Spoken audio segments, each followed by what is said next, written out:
If you make it in this time.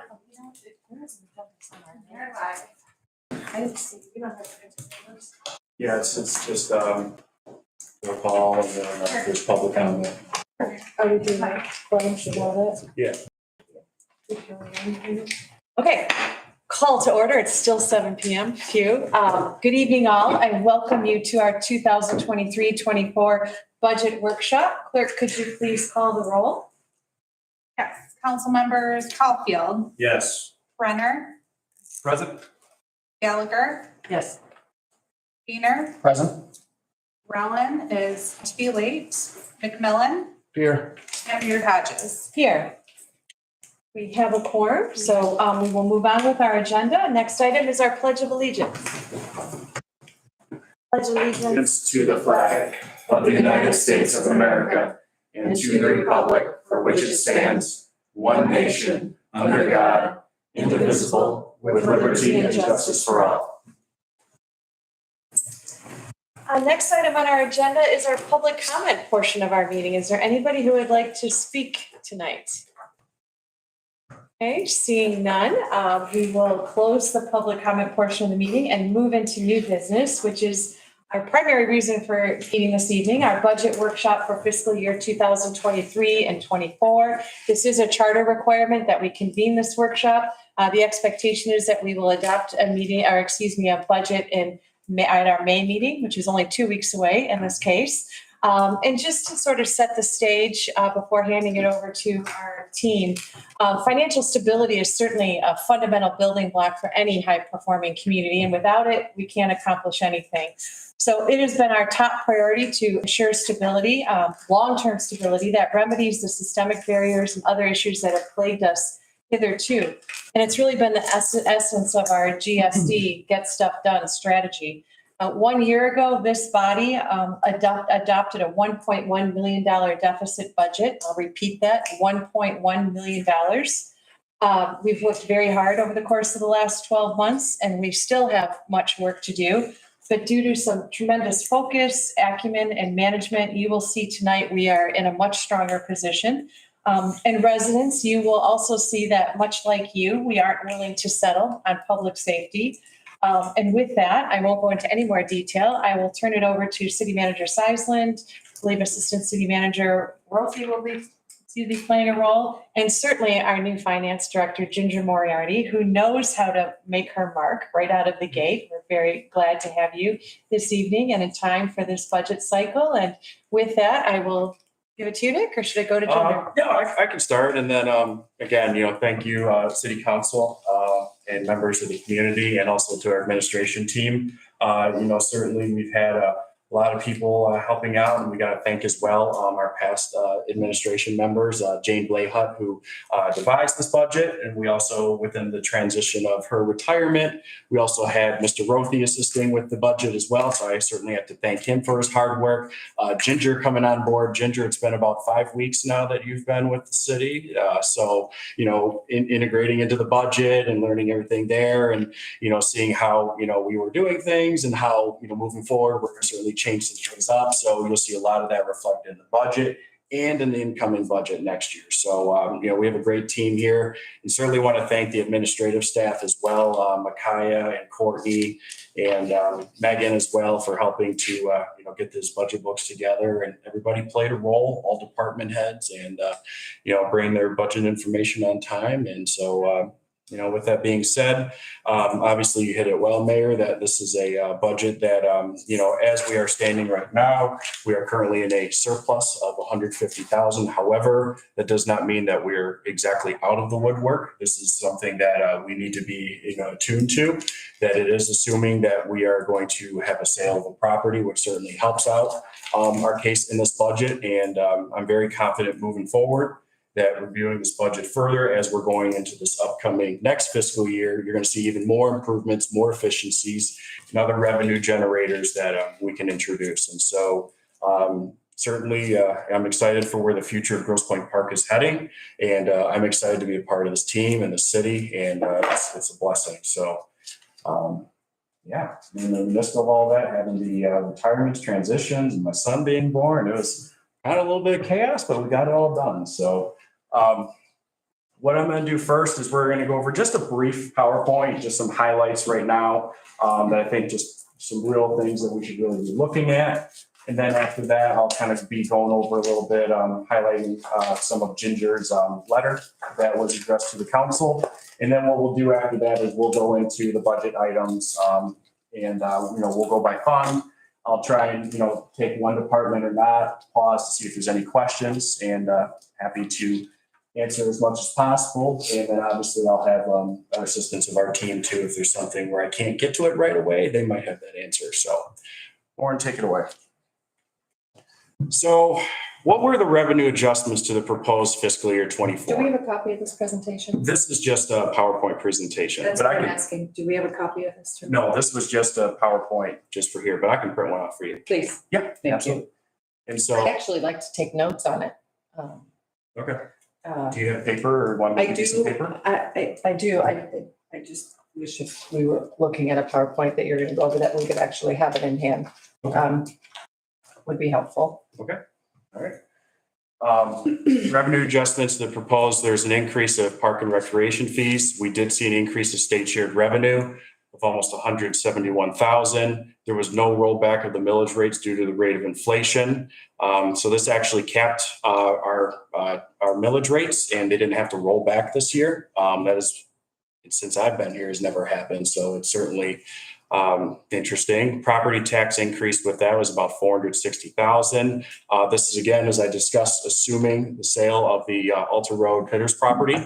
And what we just passed at council also that'll be going in is the increased revenue from our Grosse Pointe City dispatch contract. What was the sale of the Pitters property? That will be How much is it future. then? Well, what we have right now is we have 100,000 in about the water sewer fund right now, and then the rest of about 295 that would be in the general fund.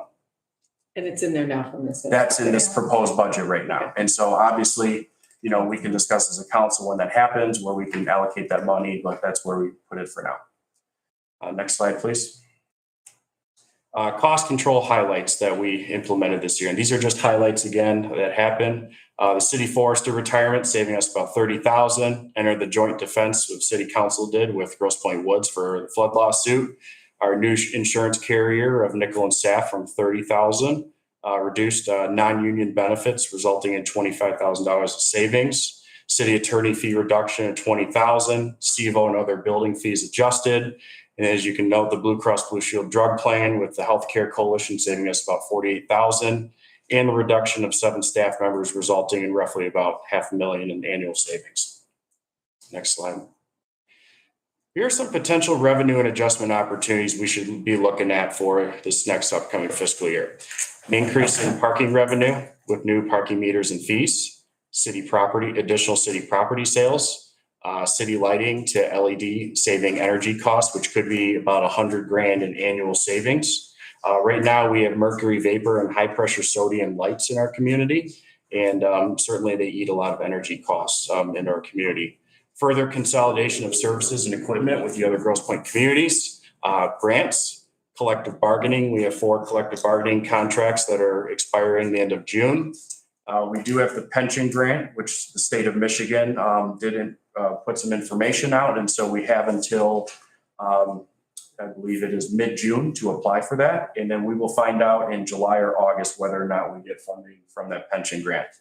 Increase of programming at the parks, potential looking at operation support funding for city-sponsored events, whether it's After 6, Chili Fest, Charlevoix events in those areas. Enhance our online city application and services. So, less paper, more one-stop shop that we're able to go on your mobile phone, or on your computer to get everything instead of having to do so much of going from Windmill to City Hall. And obviously a broader category, which will be part of collective bargaining, is healthcare. Next one. So what happened with increased costs to the city in this last fiscal year? And in what we have to look at for this one, obviously with the rate of inflation, gas and electric, operating supplies, contractors, wages, vehicles, healthcare, pension, and services. Water rates didn't go up? Water rates will go up. General fund revenue distribution. So it's a little hard for you to see right now, but you'll note that our general fund revenue distribution is about $13 million. Next slide. And then expenditure distribution is about 12.9. And so you can look in there that's seeing that public safety is about 60% of our funds, Parks and Rec, Lab and Center 16, Public Works 5, general government, which used to be called the public service in our budget, is now changed to there, court 3%, financial admin, and then the rest is about 2 or 1%. Here's a list showing our property taxable value and where it's been going from 2009, which started at about $611 million. You can see the dip after the recession that it went down all the way from 9 to about 14, 15, and then it started to gradually increase. Last fiscal year, we were at 703 million. We're at 749 now, and so that was a significant increase from the last year. Next slide. This is a city property tax rate history. So at the very bottom, you'll see the city property tax rates. In 2019, we're at about 17.40, and now we're at about 19.04 for this year. The average residential city tax bill. So I do want to note that 35% of property taxes paid by the residents, our owners, are retained by the city. The average tax paid to other jurisdictions for residential property owners is about $6,271. And this includes all state, county, school taxes. And so about 30% of all your property taxes actually comes back to Grosse Pointe Park. This is a chart of the annual pension contribution payments that we have made since 2009. We started at about 636,000 in 2009. And you can see that the arc is starting to go up from there, going to 6, 7, 8, 9 million. And so what a difference we're at from 636,000 to in this fiscal year, we're about 2.3 million. And you can see in the following fiscal years, it's going up about 200,000 every year, ending at 2.9 in 2027. And that will continue to rise.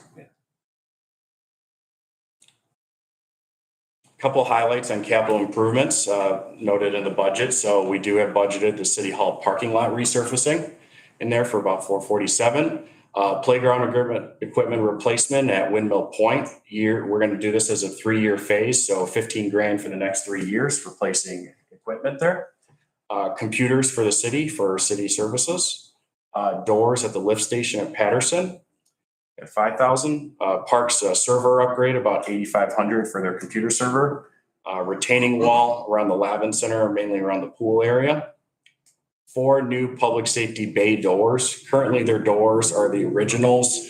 They're very heavy. They're glass, and so they've actually had to, over the years, try and rebolt on the sides to get them to roll up and down. And so, they'll be going to aluminum and plexiglass, which will be much lighter and should be able to open faster for our ladder trucks, pumpers, and everything else.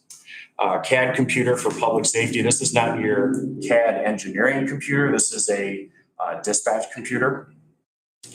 Patrol vehicle equipment for 25 grand. Vehicles for public safety, including a couple leases and a purchase. Equipment for public safety, in-car cameras and body cameras we do have in here. And the public safety evidence room with a commitment from the Grosse Pointe Park Foundation for 50,000 that we'll be able to get done. Other highlights include alley resurfacing within the city, 125 grand. Kirchville resurfacing from Balfour to Bedford with about a $415,000 grant. CADU resurfacing from Jefferson to Kirchville, which council approved on Monday. Essex road work with the EERV, that'll also be done. Sewer cleaning and rehab, about 250 grand. Obviously the EERV as well. City Hall parking lot, campus, storm sewer, which what the idea with that is connecting on this backside of the City Hall parking lot, creating a storm sewer. So when we do look to disconnect off of Jefferson, we can tie in the rest of the parking lot, further reducing from going to the sanitary and go out to Patterson. And then vehicle purchase for DPW, which is about 330,000 for a 1/2-ton utility truck, hot patch trailer, and a 5-yard dump truck. Any questions regarding that? Questions for city manager? He has a lot in a short. Could you, Yeah. would you make Yeah. that, Mr. Brenner? So that I can have it here, would you mind? Yeah, I can go write some copies. Excellent, please. Thank you. I'd like to take notes on it. Mr. Brenner? Oh, no. No other questions? I mean, I guess we're gonna go through it in an itemized form, but the public safety and the DPW requests, basically, here's everything that they were requesting for this fiscal year. Yep. Is in the budget. Everything that DPW, Park and Rec, and Public Safety requested in their capital improvements will be funded this year. And what you really note is in the 401, which is the capital improvement, it's going to look a lot different because you're used to seeing there's a lot of line items in there, but we were looking at this as, these are reoccurring or continual, and so those aren't necessarily capital improvement. We wanted to put capital improvements that are brand new, into this budget, so that reflects that. And so, The only comment I've got, going back to, one's not there, but one of the first pages, we talk about. go ahead. No, it's not. Okay. Just some of those things, items we should as council for maybe like next year, that would be a good thing for goals and objectives for you. Make sure that those are aligned. Yeah. Some of them are. Yeah. But it would be nice to make sure that we put those in. All right, so with that being said, what I'm gonna do next is, I'm gonna go into Ginger's letter and just highlighting a couple areas there. I'm not gonna read the whole thing, but I'll just highlight the things here. Okay. I'm sorry, Mark. Yeah. Well, I was just gonna say, how long have you been on the contract with public safety? How many years? Because I know it's coming up for negotiation. How many years have we been on this contract? Well, the union contracts have been about 6 years. And 6 years. That's obviously something that you're looking at to control because you look at the pensions there, they're going sky high. We're at 2.3 right now, right? Mhm. And then in the 200,000 every additional year, how do we make that up? Well, I'll comment a little bit about that. We don't need to get in the weeds, but it's definitely something that a lot of municipalities are dealing with because our pension fund is managed by MERS, which is a state fund manager. They redid the actuarial tables 2 years ago. Yeah, let's see, was that 2020 they did the 2020. actuarial tables? Yeah. So what that meant is they readjusted so that's where you see the big jump from the 600 because we were very well funded according to the old actuarial data. When they changed that.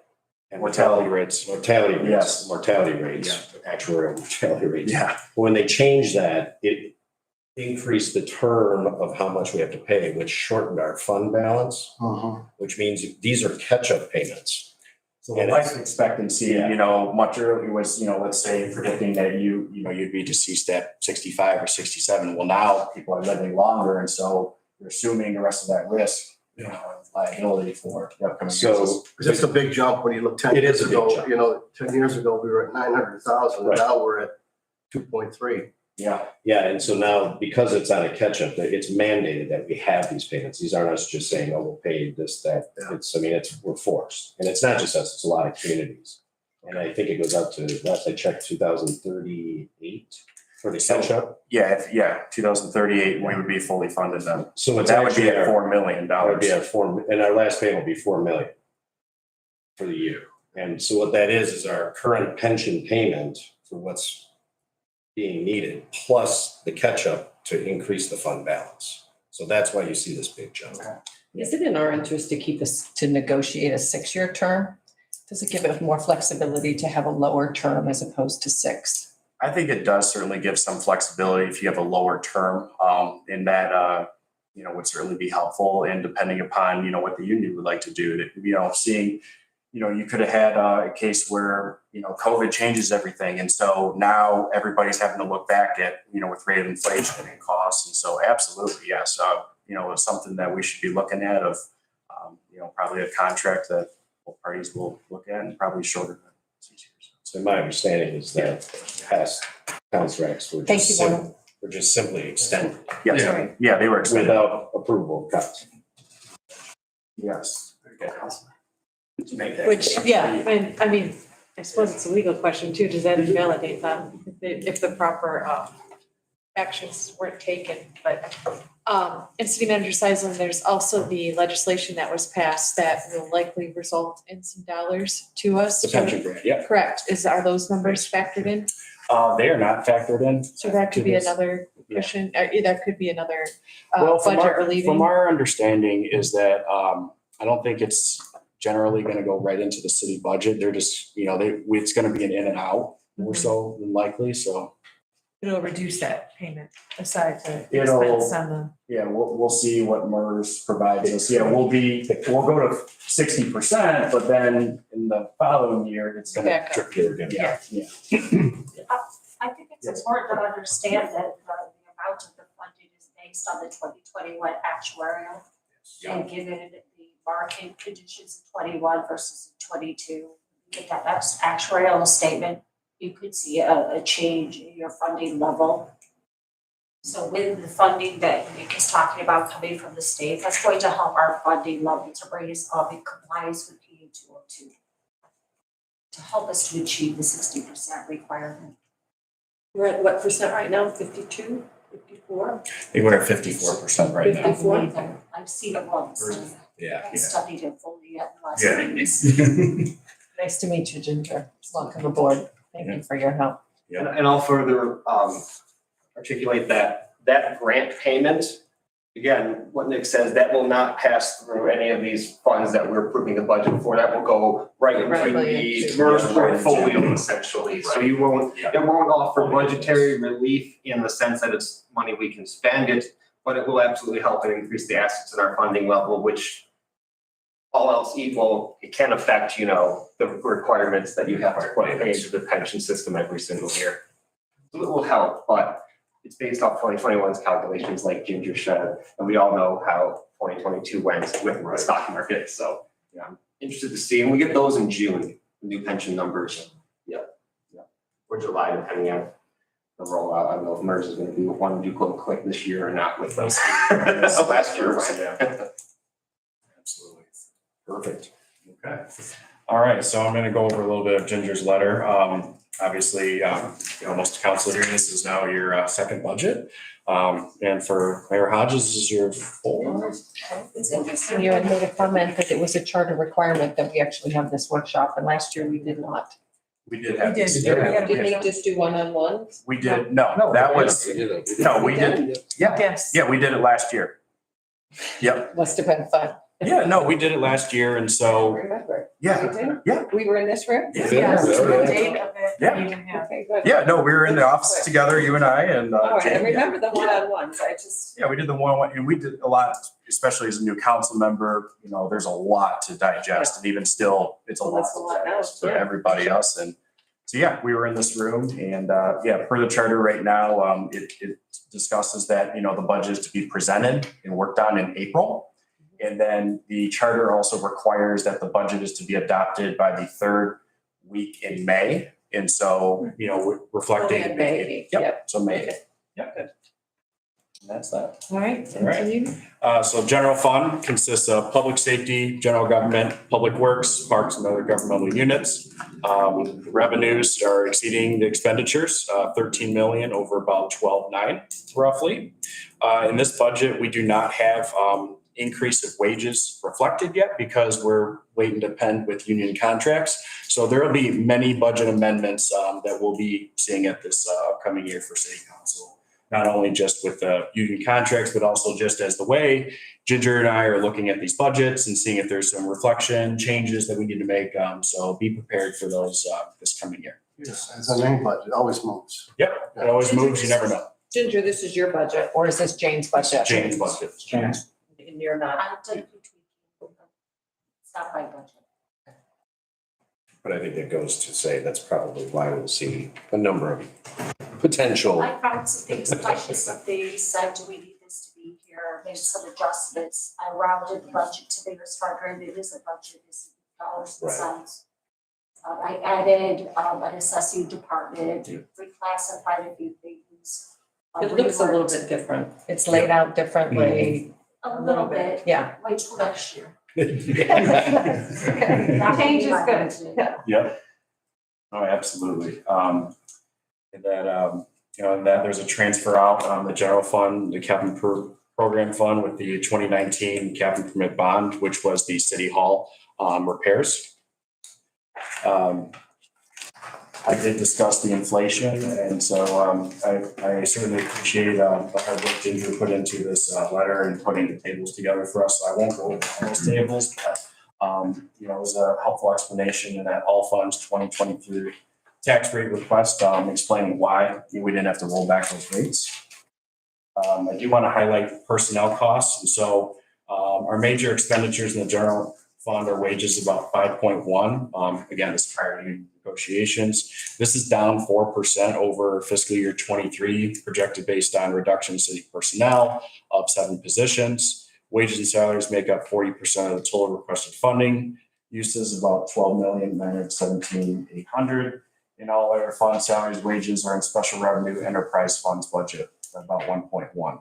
City manager, the size of the staff team and administration is dramatically lower, or has been dramatically lower over the course of the last 10 years or so. Yes, so if you were to go back to, let me just check my notes real quick. Okay, so in 2008, we were at 80 full-time staff in all departments, which again, that's a huge number. Today we are at 60. So, again, with increase of costs and then inflation, obviously the recession, there were many things that, the city, Jane and Dale, and also did to help reduce costs. And then obviously, that's reflected in this budget as well. In the last couple of years, we've been steadily at about 66, 67 employees, and that's continued since about 2016. And so that number has stayed roughly the same for those years. But this year, obviously, to help with the budget, you can see that there's some efficiencies, there's some staff reductions. So even with the additions of separating the positions in the finance and clerk, we're still at a reduction actually staff. Excellent. Marty, did you have a question? No. Oh, okay. I was just saying, okay. Yep, no problem. That is an important point. Oh, yeah. To keep in mind. Yeah. And then so special revenue funds and the governmental fund types, which is on page 4. Special revenue funds consist of major and local street funds, solid waste, TIF, EDA, building inspection, indigent fund, drug forfeiture, and the CDBG. We did highlight a couple of the road projects already in major and local street funds, which I don't need to go over again. Solid waste fund, this is Green for Life, which does our rubbish and our recycling. And so we'll generate about 1 million or approximately 68,000 in revenue sources over last year. The recycling rate increase will generate about 16,700 additional funding. And you can note the annual rate increase going from 67.20 to 70.14, and which is about 294 more per year. There's an additional 25 cents per month or 49 cents per utility billing cycle. And I believe our current Green for Life contracts are for another 2 or 3 years. And so we did those about 2 years ago prior to this. Michelle, you and I together did with council. Component funds are DDA and TIFA. The DDA, which we had our DDA meeting to discuss the budget. Our tax capture is about 119,900 with a lot of the uses, which about half of that chunk is being set aside for the Civic Campus parking lot, 45,000. So we're doing this as year 3 of 5 in phases to help build up that balance, to be able to build that parking lot as part of our contractual requirement as the Downtown Development Authority. And then in TIFA, Warren's hard work that he's been doing there. He's got about a budget of 1.1 million that him and Chairman Hughes and the board work with. And so major funding expenditures in the third year include the debt service for the DPW building. Great work again on the residential and commercial grant program for a combined total of $245,000 for residential and commercial grants. And Warren, do you mind highlighting a little bit what those grants will be available for the businesses and the residents? So it'll largely be the same eligible items as previously. That's actually a topic at next week's board meeting. So until the board says they want to make changes, but we're looking to expand the types of improvements on, street fronting, sections of property, so porches, steps, railings, things like that, which have not been eligible in the past. So again, that'll be a topic at next Thursday's, week from tomorrow, TIFA meeting. Well, City Manager too, I think it's important to point out that some of our personnel costs are distributed across our TIFA and Yes. DDA funds as well, which further protects the general fund for other expenditures, which is an important, I think, finance strategy. Yes, absolutely. So majority, almost 75% or close to that, warrants, wages and fringes are in there, obviously. So, the TIFA is certainly paying for the director and I believe they're getting the quality service. And, I certainly miss being on the TIFA, but wearing multiple hats, obviously you got to be willing to delegate and, find other areas. Warren's been doing a fantastic job with the TIFA. And, Well, it's resulting in a real professionalization, making sure we're compliant with all state requirements and the like too, so. And expanding programming, expanding these grants is helpful. And continue to looking at investing in our infrastructure. Warren and the group talked about streetscape improvements. So that's budgeted for. And then obviously his work with the Grosse Pointe Park building. It's the LLC that's going to be helping do the Atwater parking lot. Business Improvement District Business Foundation. Yes, I knew it was a long one. It's an mouthful. Yep. And so. And we do have a signed development, well, it's going to be signed later this week, but we have a final proposal on our financing and development agreements to construct that parking lot behind Atwater and Yes. And that also includes new pay stations that'll be in there. So we're going to see an increase of revenue in those pay stations. We're talking the ones you'll see in Grosse Pointe City, not the actual meter heads. But as I discussed too, we do have an opportunity to look at, especially on a street like a Kirchhoff or whatnot, is this something we want to invest in putting new meter heads in? Duncan is the manufacturer. That's the turn coin. Right now it's pretty low rate at 25 cents an hour, which is a absolute steal. And so, that can definitely be an increase of revenue. That'll certainly help not only for public safety, but also for other maintenance and services for DPW. Yeah, road improvement and parking lot improvement, Road, parking, curbs, sidewalk, maintenance, it all helps. Well, I think it bring on an administrative team and staff and personnel like we have also dispels the notion that one person can manage these multiple functions that are so significant. You really do need professional support dedicated to them, so. I'm ready to become a professional. Yes, I know you're a professional. A lot of it too is just, as we move along, we as residents in all of our communities have high expectations of our city services. And there's obviously a greater, transparency and demand. People are able to go online, mobile. And so the expectation of services and continue to provide those is going to be ever growing as the years keep moving on. It's very different from, 20, 25 years ago where, you got your information from the newspaper or coming into City Hall. Now everything's by phone. We're all checking emails and Facebook. And so, it's something that, we want to do for our residents. Building department. So the fund represents all building inspections, permit management, plan review, independent contract services, which is plumbing, mechanical, and also some of McKenna's fees. So the revenue sources are to increase about $12,500 over fiscal year 23 with a budget of about $348,000. Funding uses of $345 are expected to provide a surplus fund balance, the amount of $2,300 next year. Debt funds, this includes the one debt service fund. And this is for 2007, which was the general obligation bond that was done by city council, or actually that was a vote. I apologize. And that was for Emerald ash borers and to also purchase properties. And at that time, the former city manager, working with Jane, looked to buy those homes so that they wouldn't, lose value, to the market when the crash was happening. And then, we'll talk about capital improvements. I did highlight a couple of those areas that we were able to fund all capital improvement requests. Enterprise funds, we have the Marina Fund and the Water and Sewer Fund, which we'll later get into more detail about that. Which I will get into some detail of the Water and Sewer Fund now. Water and sewer revenue for the next fiscal year is expected to be slightly more than $9 million, with expenditures of approximately $10 million.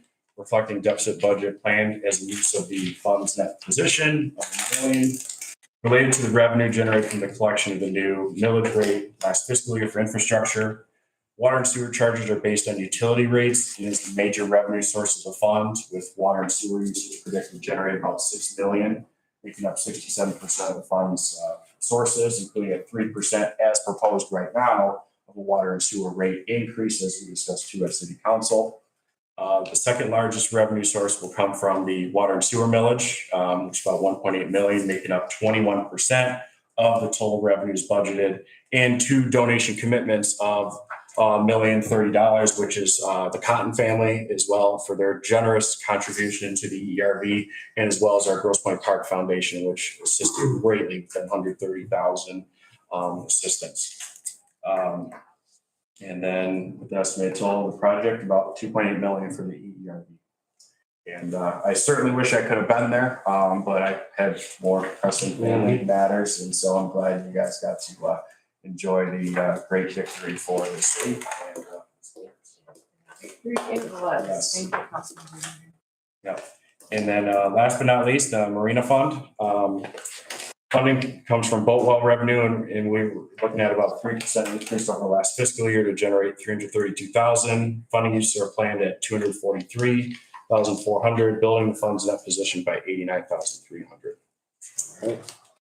Any questions or comments? Thoughts? I got a question on the meters. You talked about the different meters and some of them are outdated. I know that on Mac, near between the Crack Dag and Elmo, there's 0 meters there. Yeah. How do you plan for that? So on the street itself, you're right, there's no meters on there. So when the city did a improvement project of all new streetscape, sidewalk and trees, they eliminated the meters at the time. The only meters left on Mac actually are in that parking lot or that area you discussed is that parking lot. There's a couple on one side. Yeah. And there might be some by Cabbage Patch Saloon, and I think that's it. Mm-hmm. And so what happens is right now these meters are probably 50, 60 years old. Our guys did a heck of a job, and they're very talented of trying to fix them up and, mechanical, but it comes a point you can't keep fixing it anymore. So is the plan to meet, I think you're trying to get at. Oh yeah, I was going to meter that. Meter those. Yeah, so I think what we need to look at is understanding, and it's something I do want to bring to council in the future is, where should we target first? And probably our busiest business thoroughfare being Kercheval, should be the first one targeted, and do a phased approach and, look at Charlevoix, potentially. Charlevoix is an area that is seeing higher amount of traffic, especially with businesses. And really it helps the businesses turn over the cars, because otherwise right now they're just sitting on the street and there's no incentive to move, where, if you're parked right in front of Howlers and Growlers or Flaherty's, you just park for free, where, if it's, a couple dollars here and there, over time, you're going to make sure, I don't want to get a ticket. I better move along. And again, it helps to help the street, the sidewalk, repair meters, and obviously public safety. I mean, that's another area that it really helps out as well. And then Mac Avenue. And so what we are looking at is seeing if we can actually take the head of those meters, keep the poles in place. You can actually put an electronic meter, very similar if you're parking on Mac Avenue in Grosse Pointe Woods, something like that, where, it's still coin operated, and it's electronic. And then we're going to look into, we've used Park Mobile, for some time, but our sister Grosse Pointes are looking to go to Passport. Grosse Pointe City has this. I believe Grosse Pointe Farms is looking at the same. So for ease of residence of all the points, we want to obviously look at the numbers and see if Passport would make sense for us to switch to, which would be a later discussion, in the coming months we can look to. Seeing none. Okay, so what I'll do here is I'll try and go one fund at a time, and I'll point out if there's a couple highlights, and generally I'm going to see if you have any questions or comments, kind of leave it to you guys. And then, we can have a dialogue back and forth. And so, if you can give me some time, if there's a line item, and trying to check real quick, and we'll go from there. So, in the revenues of our general operating, is there any questions here on page 1 that you have? Anything? But just to point out that proceeds for land sales is line item That is 140 there. Yeah. For the earlier question. That's correct. And then the other 100,000 is currently in the water sewer fund right now. If the sale does. Yes. And this activity is through, I know it says through June 30th, but right now it's probably through what? This is probably, so when we printed these books, so this would have been as of Thursday, Friday. It says activity. When it was printed. Yes. Oh, You're right. 20. Yeah, 420. Okay. Point that out. Ironic the date. Yeah. All right. Ordinance fines and costs. Yes. Is this part of the ordinance that was passed?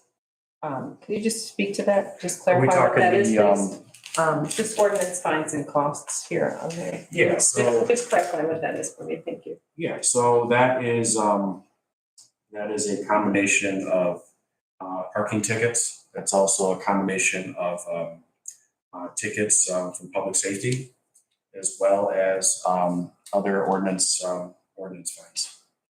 But in regard, you were asking about the cost recovery? I'm That just one? wondering, if you could, I just defining what that is. Yeah, I know as of right now, we haven't received any funds yet from that cost recovery. I know, Chief Gerald did present it to, and sent a couple that are more solutions, but as of this budget and today, we haven't received any money back yet. So that's a more prudent approach to revenue forecasting then, right? If we're not providing for any of that. So that's another opportunity for cushion going forward as well as that picks up steam and momentum. Yep. So the ordinance fines and costs, that would include speeding tickets, park violations and things like that, so I don't see a separate, is that in public safety? So these are all revenues in here, so. Those are all, yeah. I just see it as a reduction, right? It's a Yeah. reduction in revenue. There is a Yeah, that's- reduction in revenue, yes, which obviously, there's- yeah. And that's why, we're only at 50% through 420. Mhm. Yeah, and that's important to note. I mean, that's a management opportunity That's- to resolve some yeah. of our revenue issues and funding of public That's safety. $80,000 if we want to play the budget. We're only anticipating 120 next year with all the work we've been doing on increased ordinance. Mhm. And an employee cost or an officer PSO costs about $100,000 a year? Roughly about 100,000 with fringes and benefits and wages all lumped in as an average. And so obviously too, that does reflect, we do have, there is the staff reduction as well, so there is some at play there, but obviously it's something that, everything helps a little bit. And so, the more tickets, the more parking revenue we can keep getting and ordinance fines and costs, it's only going to help us out more. Well, and tickets aren't for revenue generation. They're to protect your, Yes, you know, exactly. and because it also changes the behavior, right? Yeah. So it's not a cash grab on the No. part of the, No, there's. so it's definitely- twofold, It's definitely not the days of you have to write Right. this many tickets, No, those days, right. no. And it also controls bad behaviors too. So Mhm. you don't have as much of an impact on Right. public safety. Okay, so moving on to the general fund, I'm gonna go to council. So the original budget last year was about 88,000 and there's a reduction of about 69,000. One of the other, areas that we reduced mainly was consulting fees. That was obviously for a lot of the zoning rewrite. And so we went from 25,000 to 12,000 there in reduction for those consulting fees. And then, we'll have our code recodification completed later this year as well. So I'll be excited to get done and thank the team over at Ordinance Review, helping to work on that and streamline our help. So Artie, Christine, and Tom, Warren. All right. Municipal court. So, there's last year we were at about 391. This year we're at about 413. And again, that's just, little bumps in some operations and, fringe benefits on the other side. City manager. So that's part of where, my wages and fringes are. I also do have part of me as well in other departments. We do have a portion of Warren's wages and fringes as well. in our, not fringes, I apologize, salaries in there, so that's why you see the increase there. And then also, fringe benefits. So you're split between the Tifa and this budget? This line item in here is what you're saying? Yes, I'm split among those two. Yep, Warren split among that, and then some of my wages, are in PDA, and I do have some within water and sewer, but yeah, about roughly 75% of Warren's, wages and fringes are in the TIFA. Wow, Warren really can be in two places at one time, huh? He could be in 3 or 4. It's amazing. Yeah. All right. All right, so, Show them where we're at, Max. yeah, Max, you show for cost where we're at and, yeah. All right, Can cool. you handle that? Can you handle that, Max? Can you send one extra of the, Yes. PowerPoint? Yeah. Thank you, sir. It's got one. Okay. You got it. You're on it. General government. And so general government is, was public services. So this was a lot of our city hall operations here. And so our budget last year was about 420,000. You'll see an increase of about 609,000. And a lot of that is Increase, I'm sorry. Not an increase of 600. no, Two, yeah. Yes. Sorry. Yeah. Just want to make that clear. No, I appreciate that.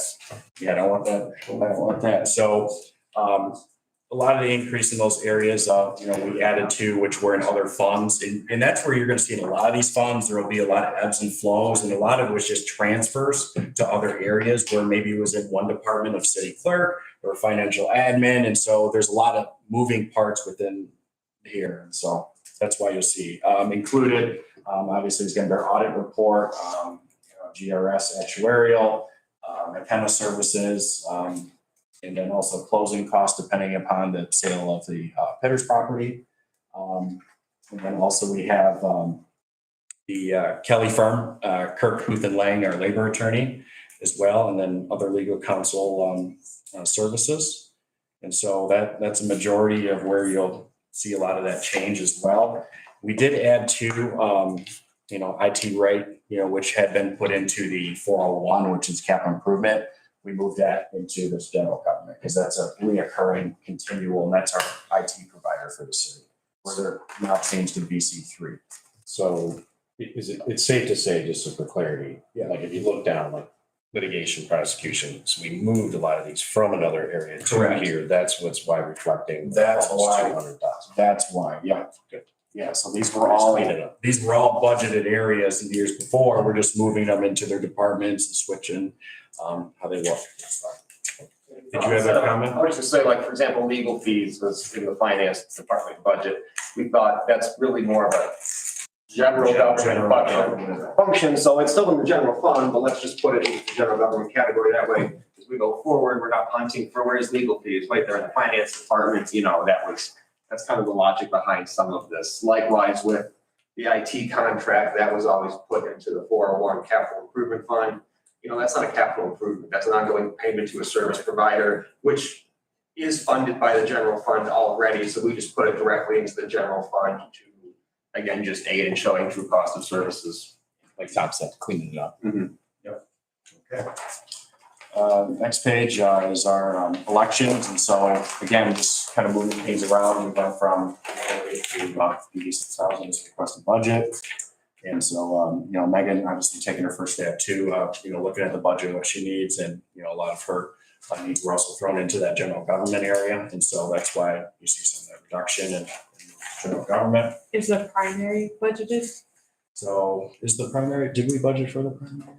I believe it is in this prior budget, Yeah. for the numbers that I put together. This is mostly for 3 election cycles, which would be November 23, February of 24, and August of, part of August of 24 would fall into this fiscal year. However, I do believe that there are funds in this current budget to cover us for August. Yeah. And then, Where are they located? what was the question? I guess, under which heading is that The is that elections- primary. Elections are 191. Right, I see it and I guess as a line item is what I'm asking. What line item is it? In here. Well, they're all in the category, so it's not, it wouldn't necessarily specify which election it was for. However, just the costs that are incurred or within the election cycle, so coding of the equipment, testing of the equipment, ballot printing, absentee voter printing, postage of the mailings of the ballots and the applications, things of that nature. Okay, Does that make sense? it does. Okay. Okay. And then, financial administration, which is, obviously Ginger, as well as our, HR and payroll clerk, and is also, hiring for a deputy treasurer of finance as Holly Pesci did retire from the city. And that number is just a slight increase in there from about 20,000 more. And where's the audit at now? The audit is in the general government, yeah, General fund and all governmental funds. and then city clerk, which is also a part of Megan's function with the reduction from 177 to 131. That budget.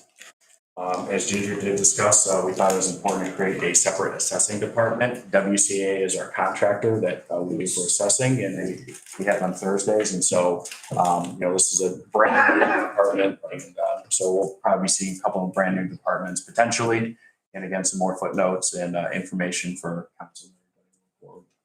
That just makes it, doing this just makes it a lot easier to really focus in And and not budget, have to yeah. hunt for where did we put assessing? You know where you spend it. The auditors are gonna like it too. Yes. Residents will be good. Public safety, you'll note that our budget last year was about 8.1 million, and now that budget is about 7.7 million.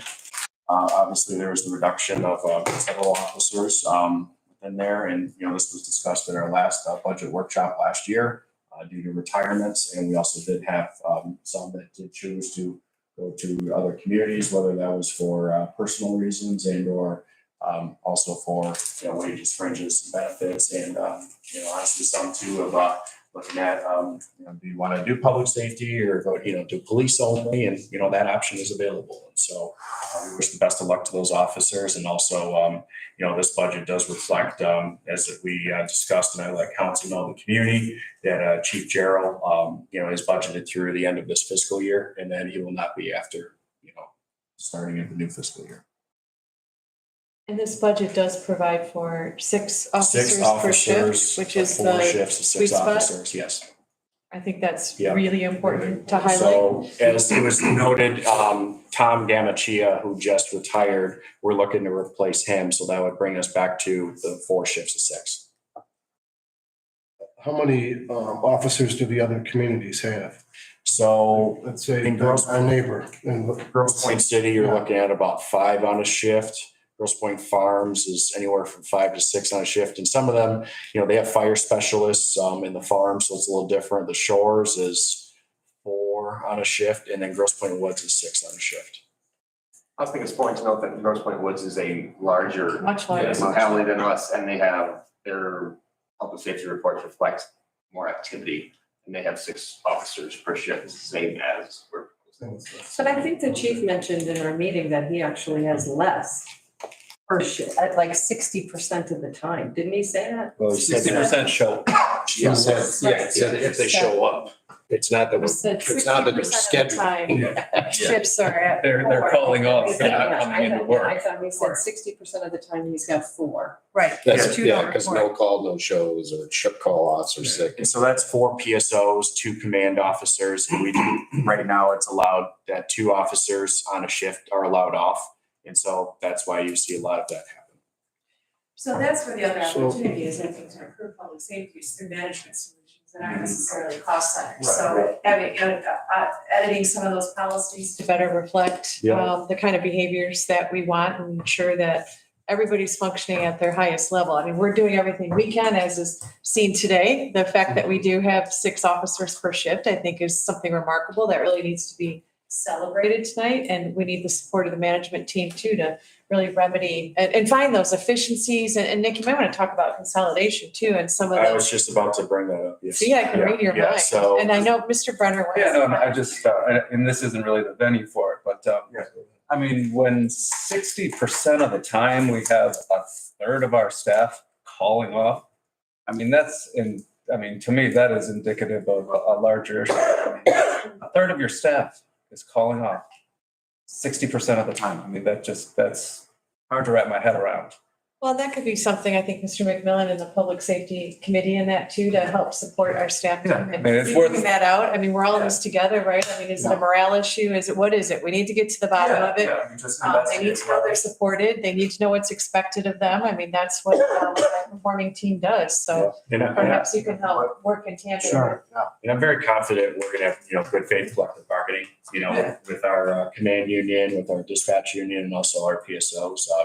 Like Councilmember Gallagher stated, it's been 6 years on the contract. And so, this is kind of my first time going at negotiating tables. So, we want to help our officers and continue as much as possible and see if there's opportunities moving forward to see if there's increases. But for now, we balance the budget, at where we're at. And going in regards to consolidation, currently, as I stated in council at dispatch, we dispatch for Grosse Pointe City. Grosse Pointe Woods dispatches for the shores. The farms is a standalone.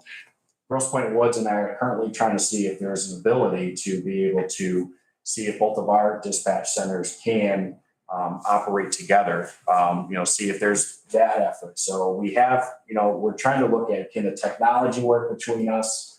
Can that happen? And then obviously that'll have to be a discussion of, in the future with Grosse Pointe Farms and seeing if that, whole consolidation of dispatch could happen. Well, anytime we're short a dispatcher, a police officer has to step in, right? Yes. Which is another management thing that needs to be remedied. And that is very common. That will happen. It does happen in Grosse Pointe Woods as well. Farms will have that happen where, that person will have to come in. And so that prevents, again, an officer from being on the road. Instead where they're stuck in a dispatch center. And so, and obviously our dispatchers are trained professionals, and there's been some discussion or thoughts, well, let's just look to hire part-timers and say that again. Or volunteers, resident volunteers. Yeah, or like Communities have volunteer fire departments. volunteer, yeah. Yeah, many communities. But Councilmember Caulfield talked about goals and making sure that goals are quantifiable goals. And we're talking here about morale and we're talking about leadership. And I have expressed my desire for our goals for our city manager to have 360 reviews. And I think that is really important. So you understand clearly the morale of each of the departments for which you have included in public safety, public works, parks and rec, et cetera. Yep. So that would be really important to understand. It is a morale issue, as Councilmember Brenner has stated. Oh, I mean, I have no idea what the issue is. I didn't mean to make any implications. I just thought it was worthy of note and. It is. Yep, and as well, Chief Gerald, and it has been discussed that, there might be opportunities that, each of these, in Wayne County, there's several conferences. There's a Conference of Eastern Wayne, Conference of Western Wayne, and there's also the Downriver District, which is a collaboration for 911 surcharge fees. So if you look on your cell phone bill, you're paying a 911 surcharge fee. So right now, I think it might be $6 or $7 you're paying right now. That actually is a very low rate, and so it's about 42 cents. I think it's 42 cents right now, where some counties actually have it up to $2, $3. And that could be extra funding that the conferences or specific our conferences, the Grosse Pointes and Harper Woods, that maybe that could be a funding opportunity. That's something that obviously have to be decision, it have to be brought forward to the county, but that's an opportunity that could help with that consolidation effort too. Well, I hope that this all sends a very clear message to our public safety team that we are exactly that, a team, and that public safety is number one in this community, and that there should be no mistake about that. And we're doing our part, and we look forward to continued partnership with our public safety team and finding management solutions and other ways of creating revenue, because at any time we can do budget amendments in either direction, we can subtract or add. And there's no reason why we can't add if we're all being innovative and entrepreneurial in how we solve these issues. Yep, okay, so moving on, there's nothing in the justice training through 21, so you can skip that. Public Works, noted here, budget was from 329 to 668. The last goal, why is that? What we did is you'll see an increase in the street and alley lighting. And so the street and alley lighting was put into street funds. And so what we thought is, okay, let's take that out of the street funds and move that into Public Works. We'll pay again for that electrical cost. Because I'm not sure if you're here for it, but we're paying probably about 410,000 right now for electric costs, the high pressure sodium, mercury vapor lights. That's why To see about converting that to LED, that could result in an annual savings of $100,000. And what this does is actually increase the amount we have in monies available to, again, alleys, city hall parking lot. Yeah, talk about it. You missed that. Yes, it's in here, yes. I've seen it a couple times. Yes, It was in the road fund, you said. it was in the road funds, yes. And so moving on to tree maintenance. I got it, I'm sorry. Yeah. Quick question, just on, can you, and you don't have to go deep, but I'm just looking at the top line, the salaries, full-time employees. Mm-hmm. We have a budget of 72, activity of 116 through 420, Mm-hmm. which is quite an increase, and we're only budgeting 59 for next year. So a lot of public works employees are charged into the water and sewer fund, which is an eligible expense to put their wages and fringes in there. And so again, a lot of that is, how Jane and I prepared the budget, how we done it, and then, what we look to do requesting this budget in here. It's not a reduction in staff. No, It's just a reallocation. It's a reallocation, no reduction in staff. There was no reduction in staff from DPW at all. No. Not this fiscal year, but we did have One person one person for came back to help. Pat Thomas, and then that was say that again? Bob Crow. Bob Kroll, yeah, and then he retired. So, so I just want to make clear, this is just a reallocation from other funds. I just want to make sure that we're not short-sighted. Video of almost double. Right. So. Yeah, no, you'd be like. Well, the reduction, I think it's also important to point out that the reduction did happen in the previous Right. fiscal year. So each department has experienced some reduction. Yeah, no, I was more asking about, I'm looking at current activity and why we're budgeting 50%. You're gonna say to yourself, why is there 266 and then 0 in tree maintenance? A lot of that, again, a reallocation because these are eligible expenses within street funds. You can, for street trees that are between the street and the side for tree maintenance as well. We did throw some into for tree planting and into the parks. And so obviously allocating in the parks budget for tree maintenance. So Brian Coulter, was able to fund everything he needs to do. And so. That seems like an extraordinary amount of money. 266. Yes. Hell, I having mean- salary and benefits. And landscaping's all in there. Yeah. too. Are we Tree trimming. outsourcing most of that, right? I So- see Arbor Pro has a bill, That hits there. Yeah. right? Right, so, Well, I always, mean, yeah, 50,000 of it, I guess 100,000, it's just seems, I'm just making a note here, it just seems like an extraordinary amount of money that we pay. Yep. Yeah, and maybe there's a way to well, and that's why if you look at reduce that. the current activity, that was Brian, he's gone. And now all of this, so you can see the original budget was for 266, we only did 215. It's still a lot, Well, I know when we're coming into spring, so Right. anticipate that going up, but right? it's, it's, well, So, I these mean, are this is when still we do the here. work, right? Yeah, these are still here, they're just, Yeah. they're putting them in. I mean, I would just feel that feels like an extraordinary Could amount of someone money. be charged DTE, the tree trimming in that, Tree trimming, or just in their own easement? Trees in the right away of the property. yeah, it's That not, are yeah. benefit, but they can also be our maintenance headache. And we have a lot of trees here, and we like our trees, and we gotta take care of them. Actually, speaking to Brian Coulter about getting him in the street fund so he can kind of better track things, he was really excited because that's actually exactly how he does things in Grosse Pointe City. So we're following practice that in Grosse Pointe community. I've never seen my tree trimmed, and I've been here since 2008, the one on my street. and menacing and trim. Cold turkeys at Grove Point Park. I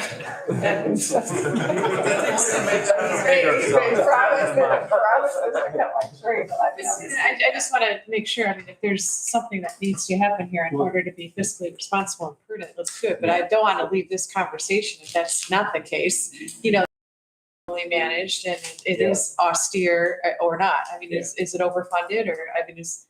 Well, actually, we're all those acres. I'm sorry, Nick? I mean, we've got a big footprint.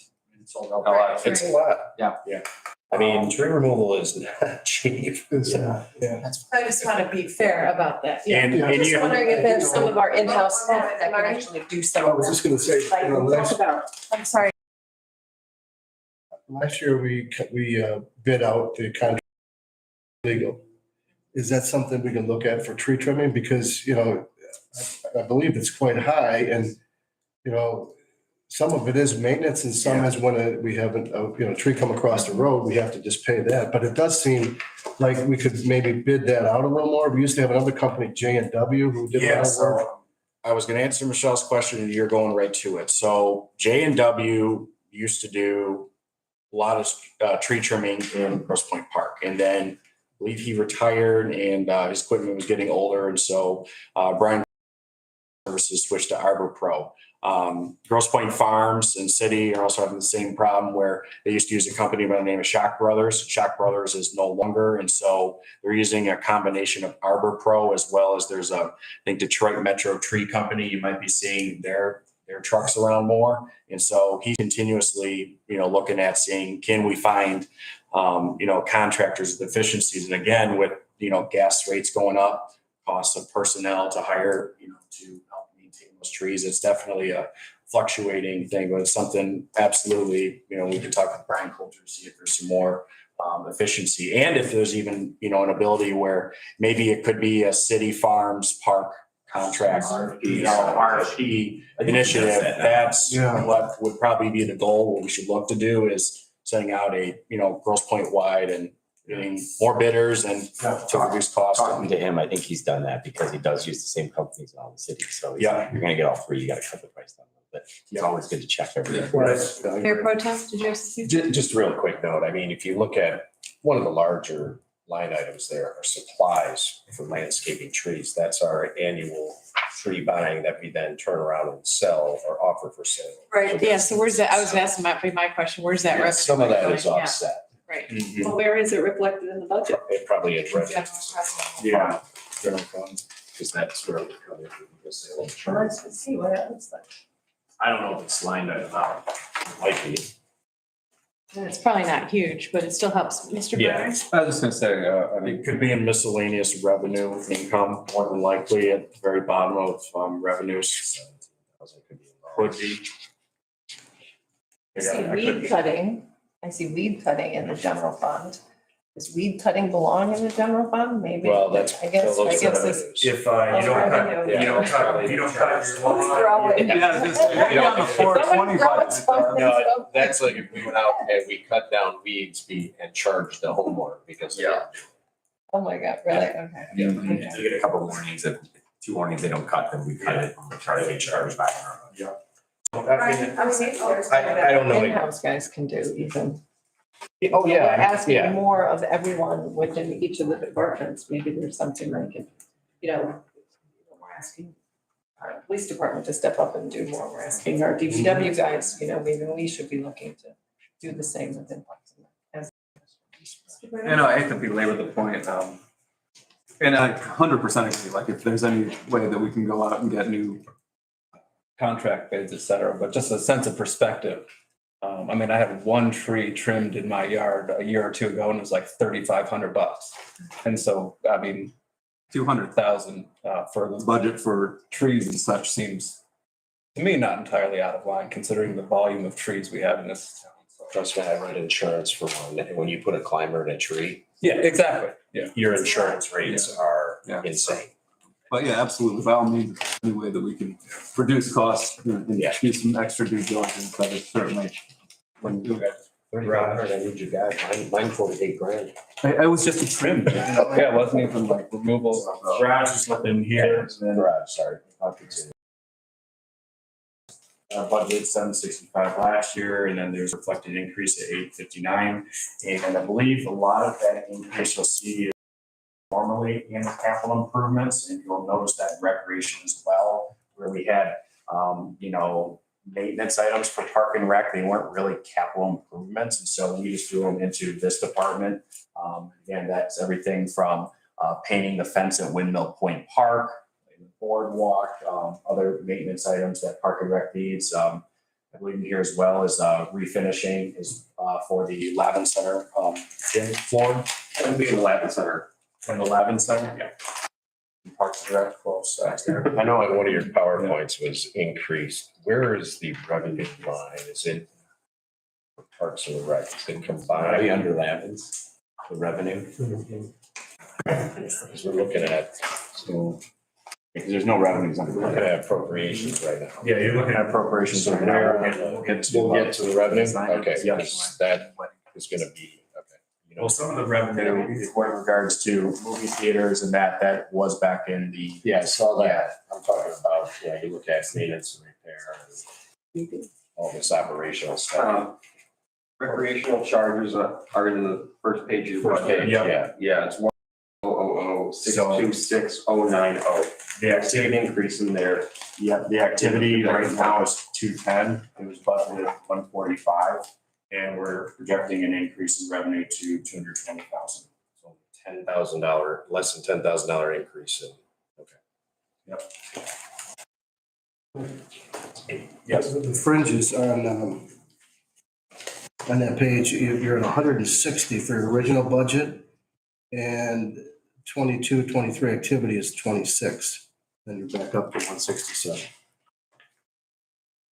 Is that correct? Are we looking at parks right now? I'm sorry. We're at, Fringe on parks. on parks, yeah. Fringe, Line there. One for one. 140. So fringe accounts for those others that are charging and then later reallocate them back to the departments. Which is done at year end after the time of this budget workshop. So it looks like fringes are not being spent in the department, but they really are, they're being spent in that 100 or 101,800 account that you see at the end, that's off the expenditure credit.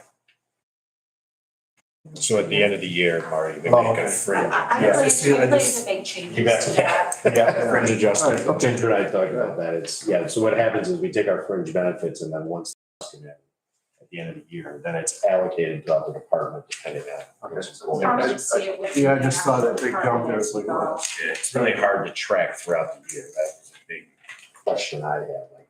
But it's interesting, the fringe is about for one for salary, Oh, for full-time. Healthcare Is that normal? Healthcare, pensions are expensive. That's for It's pretty Parks and close. Rec? Some of Parks and Rec too, that can include some employees that have been probably retired and or that were hired in 2014, so they can get, again, retiree healthcare and other benefits that employees, like myself and others that were hired after 14, those fringe benefits are reduced.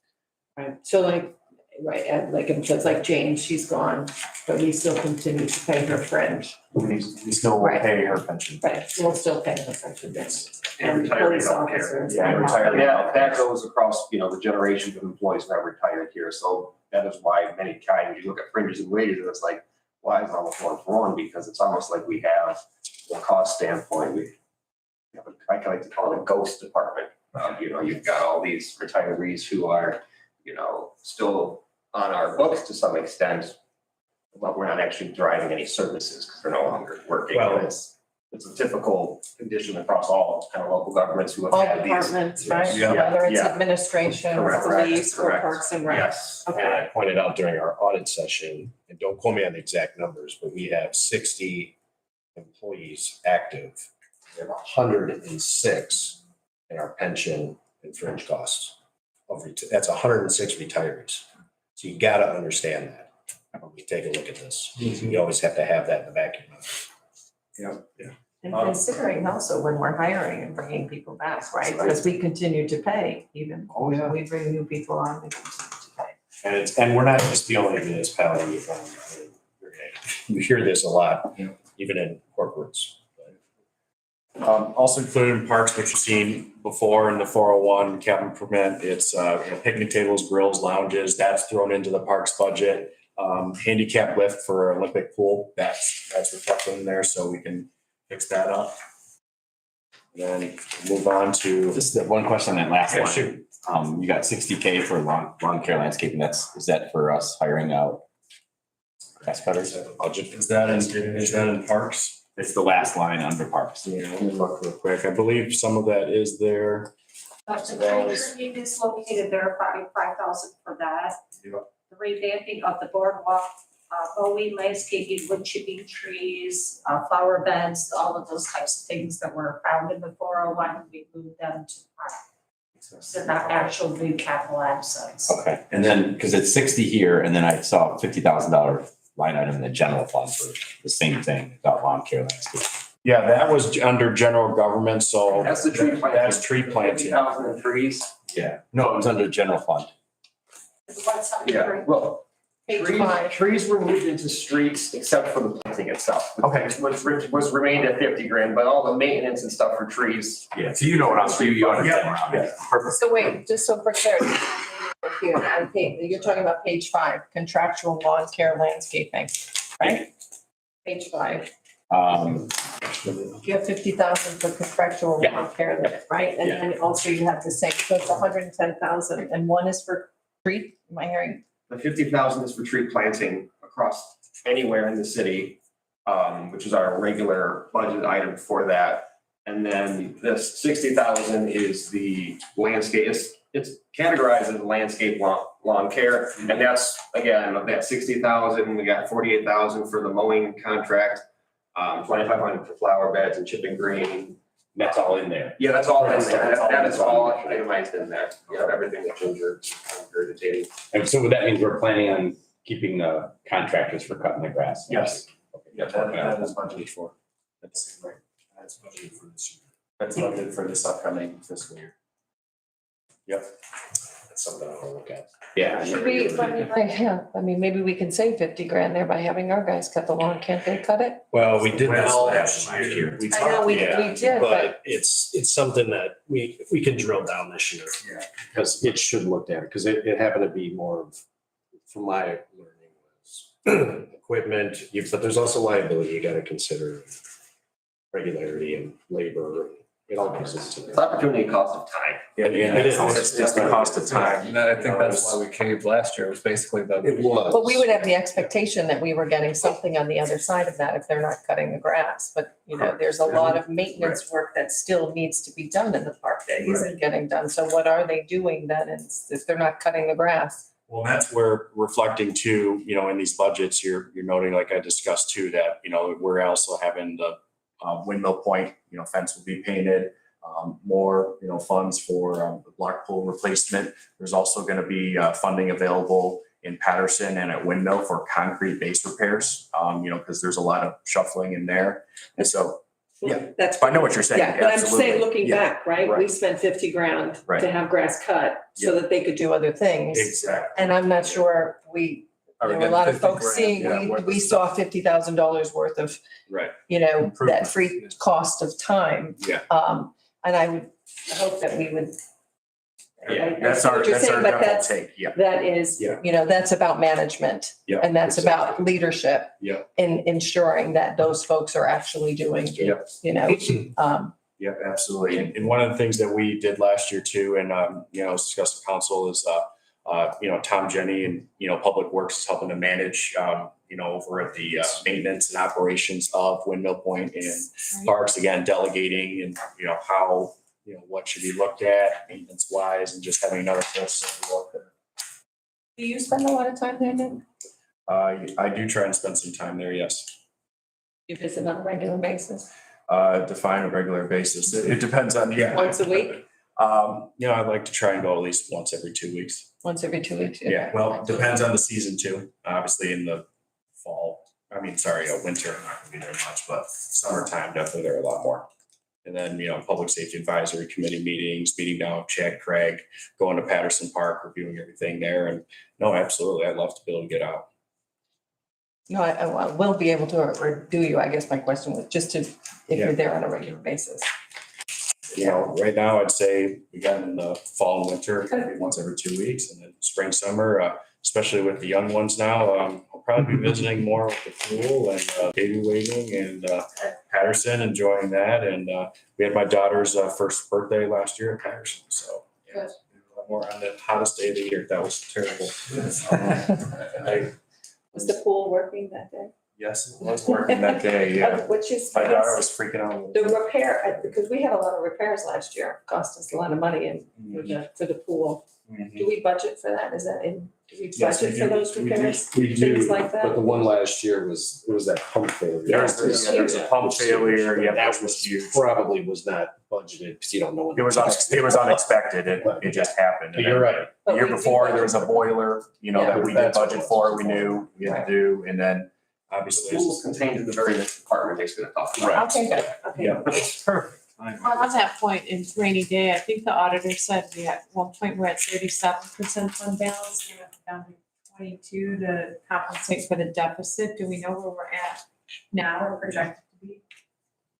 Best practice is 12%, right? So anything above that.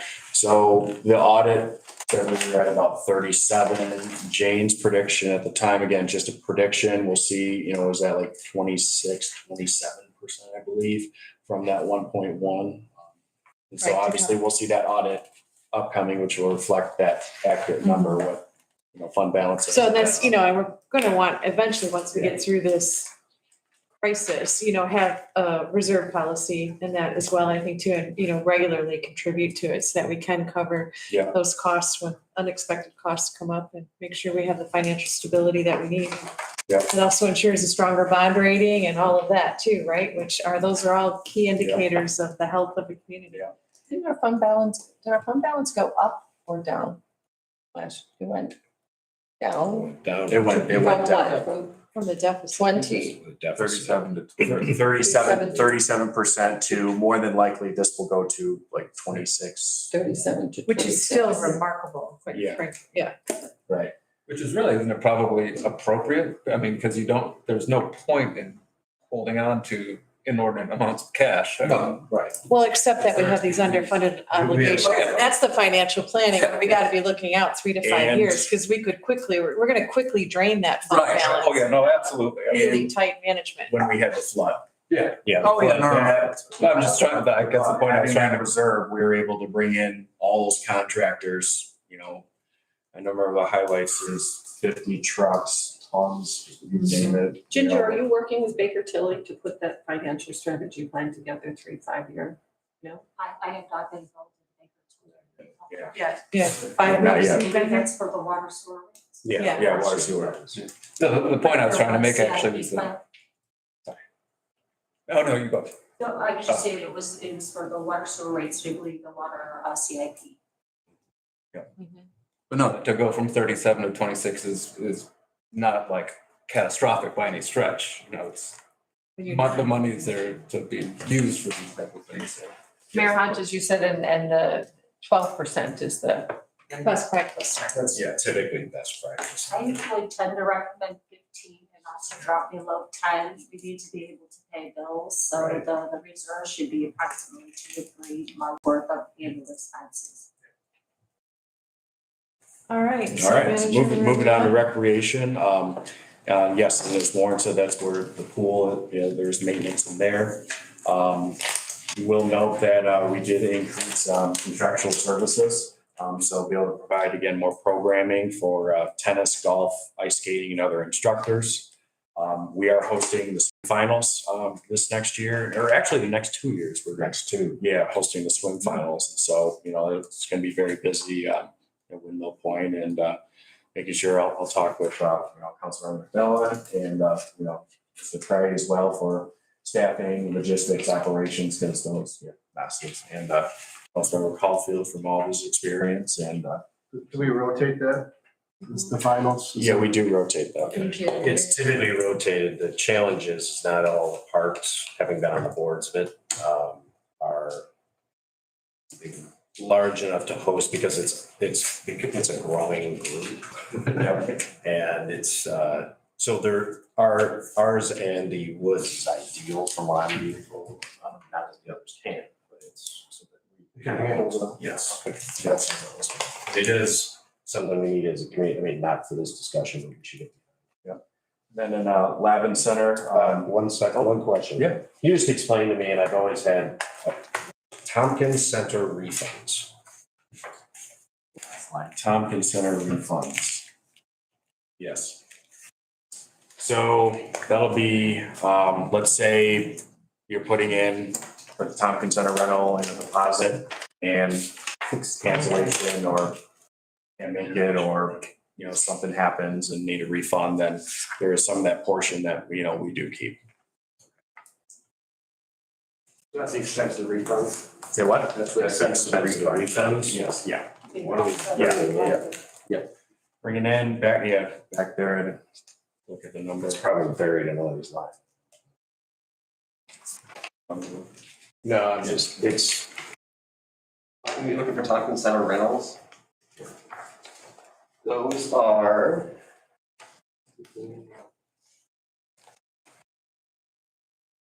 I figured it'd be quicker at this now. if you can, it's, Oh, I don't, it's not standing out to me now, but I can. Well, Oh, there we go, recreation building rental. 72,000 budgeted. okay, so about 10%. Yeah. Yeah, and our activity today right now is about 55,000. What's the Windmill Point Patterson Park tax? That is to keep the parks private. And so, you know, we do. Yeah. To pay the county and the school and the other tax against the state of Michigan. The state of Michigan. Yeah. Yeah. All right, Lavin's Fitness Center, we went from 600 to about 643. The increase is increase in personal trainers and instructors for boxing and swimming, et cetera, as well as karate instructors and for other contractual services for bringing in programming. I'm gonna ask, do you have 11 center revenues? It's a combination of different numbers. I couldn't do it right at the moment. Just looking at, that's a big number for our Lavin Center. I know, you know, I just question. I know it's getting used. I just question the efficiency of use. Yeah. And we do have our new employee, starting in the Lavin Center, starting in Monday as well, Stedman Taylor. And so, you know, he'll be in charge of the Lavin Center as well as, you know, running our pool operations. And so, you know, he'll be able to get a good staff at this too and work with us on priorities and, you know, what we can do for improvements within Lavin Center. We do, I think it's also good to know, we do have an 18,000 allocation here for refinishing the gym floor. How much? 18,000. 18,000, yeah, refinishing it. And then one more question is there's an office being built at the, Foundation, Foundation Public. how much was it? I couldn't tell you the number. Okay, I'll leave But that. that was a foundation, donation sheet. I couldn't. Like 60 or Something. But it's helped, you know, move Chad. Yeah. No, I see the value of it. Yes. It's a funky spot. No, it is. I mean, I won't get into the details. I just look at a lot of costs there and I'm wondering if we're utilizing it to the fullest extent. Are you talking about the Lavin Center itself? Lavin's at home, the whole thing. Lavin's time for Doesn't like rentals Like, and programming and types of things that we're doing down there versus how much it's costing us to continue with labor. I mean, we signed a $63,000 workout, and how many people are using it? And I'd like to see it. Yeah, so are you suggesting that, I think, are you suggesting that it may not be of value Oh, no. to the community? no, I think As it's a great because it's value. underused? Well, that's my Or- question is it being utilized to the way that we could utilize it? You're saying, are we fully leveraging? How do we So like Red Hat leverage it? Farmers was a great Increasing programming. opportunity Are there there. other Bring programming? more. Well, you're bringing in more, you're suggesting you're bringing in more classes. Services, classes, That's paid for so that we attract can increase and attract more and new initiatives, like to bring in that revenue and see if there's new initiatives. And with our new gentleman coming in, he worked for the city of Troy in the recreation area department. And so, you know, Troy has a vast area of recreation opportunities that, he'll be able to dive in and say, you know what, maybe there's a need of this class. And so being able to give that budget to provide those, whether, otherwise right now we have karate, the kickboxing, but, see if there's some additional, personal trainers and others we can bring back to Well, and memberships at the. I want to make it clear, I'm not saying sit here nickel and dime and charge more. It's, are there things there that our residents find value to use it? Yeah, just like a back of the envelope kind of audit. Yeah, it's like, yeah. Well, it sounds like we have some new leadership in there that could potentially Yes. create opportunity for our Maybe residents. Maybe one day we have like a video game arcade in there, there's a lot of, Well, and our current fees, market rate. That's why I'm saying, like, use. Can't even. I mean, if we're gonna spend all this money, let's make sure. I mean, hey, I was shocked that Easter Sunday, our parks were closed, like, what? It's like, hello? Anyways, we won't get into that. Well, but our fees also market rate appropriately. Yeah, So that would be an yeah. interesting analysis to see once Ginger gets her, wits about her, some sort of analysis like that. Yeah, like I said, I don't want to like nickel and dime and like, hey, we need to charge more for the use of the park. No, I want to make sure they're beautiful and ready and like, utilizing everything we have. Are there things we can do better? Right. Yep. Well, as we continually enhance those assets, like with the atrium and that too, that needs to be reflected. Speaking of which, the movie theater. Yeah. It seems to, the community seems to really like it. Does it generate, what's the numbers there? Is it a revenue numbers- Mario Brothers does, I think. Several movies lately have been really helping out, but generally since COVID, there has been a decline. And But we also don't show as many movies and the times are, That's no part. we don't market them, we don't show, I know on Sundays, you can't, Well, Sunday that's- night's a good movie night. Well, we that's don't kind have- of, that's we kind don't of an example that I was talking about. It's like when the kids are off school, why aren't we showing matinees and have- Why don't we show community stuff two and- movies a night? But we don't. It's like, No. well, they're closed. And why is the park closed on Memorial Day? Lavin Center's closed on Memorial Day. It's closed Labor Day. It's like, wait a minute, these are like celebration weekends of our community. Why are we closing these things? I agree. So We should that's look at kind of what, I mean, we're getting off track. something we but should yeah. think about too, though, in reality is that streaming services are coming. Both your points are really valid, completely agree, but, trending since COVID, you got HBO Max, you got Netflix. But there's Eventually, nothing you're gonna like going see, to the yeah, movies. yeah, There's I nothing agree with like it, going to the under movies, and 10%, I think we should be offering it's something more just to think about down the road. Well, it's like, we just talked about senior, they reduced that presentation. Why are we utilizing them? So I don't want to get off track of the budget, but yes. Speaking of movies, though, the one thing worth mentioning is that we've got the ticket sales online, which Yes. I can tell you right now firsthand that increased my usage of it, which is that was and we've had other little discussions on how we can kind of improve the usage, but I think that's one of the big things that definitely helped, and we'll keep working on it. But yes, we have great assets. I think some of them are a little underutilized. Yes, That's just, we've got to maximize, yes. Enhance, yeah. All right, guys, let's keep moving. All right, sorry. Oh, good discussion. No, Fringe benefits, Where are we at? Oh, yeah, so page 19 of 21, fringe benefits, actually a slight increase in there. So there's health insurance, slight increase, also retirement city share, that's that pension cost that I was talking about. And then deferred comp and other areas of, fringes. a lot, and just to clarify this is where at the end of the year, this all gets allocated out through the departments. That's my understanding. Yes. Then to the next, so debt service, this is for the city hall bond payment. This was in the 401 and capital improvement, and this was moved to just a separate, debt service. Yeah, and then the next page is transfers out, which is capital improvements to general fund.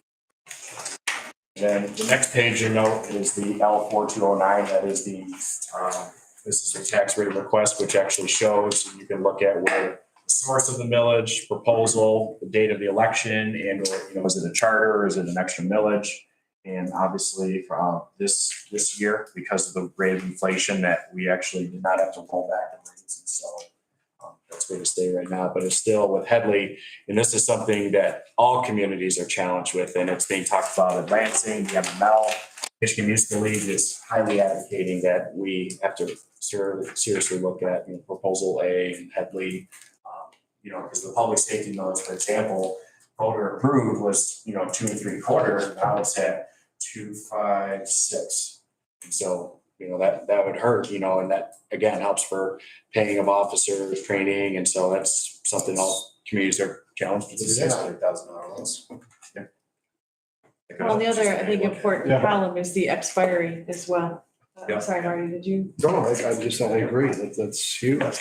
Well, an action item required of this body when the budget is adopted is also a resolution authorizing millage rates. Yes, and so what we're gonna be doing is at our May 8th meeting, we're gonna be preparing all the resolutions, adopting these rates. And so you'll have, again, the same budget sheet, but then resolutions for all the departments and then city council, that's your decision, and adopted on May 8th, so. So you'll have a resolution for each one of these? Yeah, we have to, Okay. because you have to put the millage rate into the budget. I think we can skip over unless there's questions about major and local streets. We addressed those, Kaju Road, Kirchbowl, Essex. And we can move into, let's see, our next tab would be rubbish.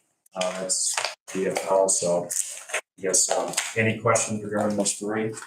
The other question I have, and we don't have to debate it here, if our contract for yard waste pickup with GFL runs through which date? Is it December 10th? I'm hearing. For yard waste? I believe the last time I believe took it's- the contract or looked at the contract, it was that. Yeah, that sounds correct. Somewhere around there, but I could get back to you on that. Just wondering if there's a 10th of the chance. 15th rings a bell. Yeah, I'm just wondering if there's a chance to renegotiate, seeing that we have our own leaf pickup, we have our own. Yeah, With our neighbors as well. So, I mean, yeah, I that's did an a, area of opportunity. I would Yeah. It's worth looking at. We locked in at a good time. Oh, yeah. I deal exactly, Trust. like, I'm skeptical that we're gonna, it's always worth exploring, but I'm skeptical we're gonna get I've any been doing improvement. some P and Ls on cost of sidewalk plowing, picking up, and it's astronomical on how much, and it's like you sit there and go, are we done? My only question is, I'm not looking at suggesting get rid of anything.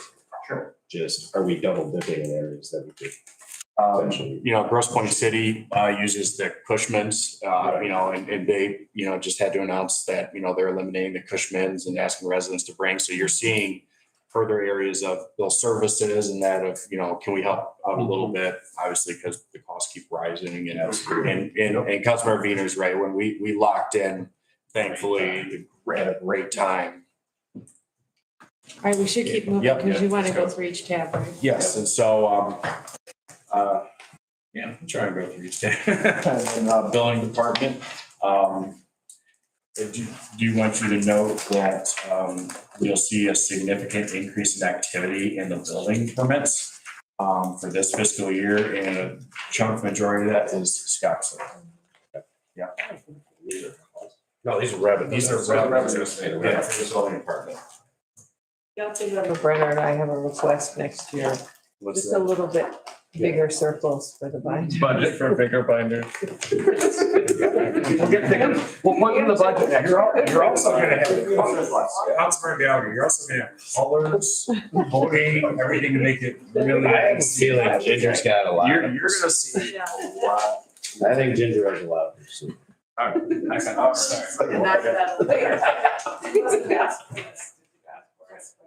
Just wait. Have a nice, just wait.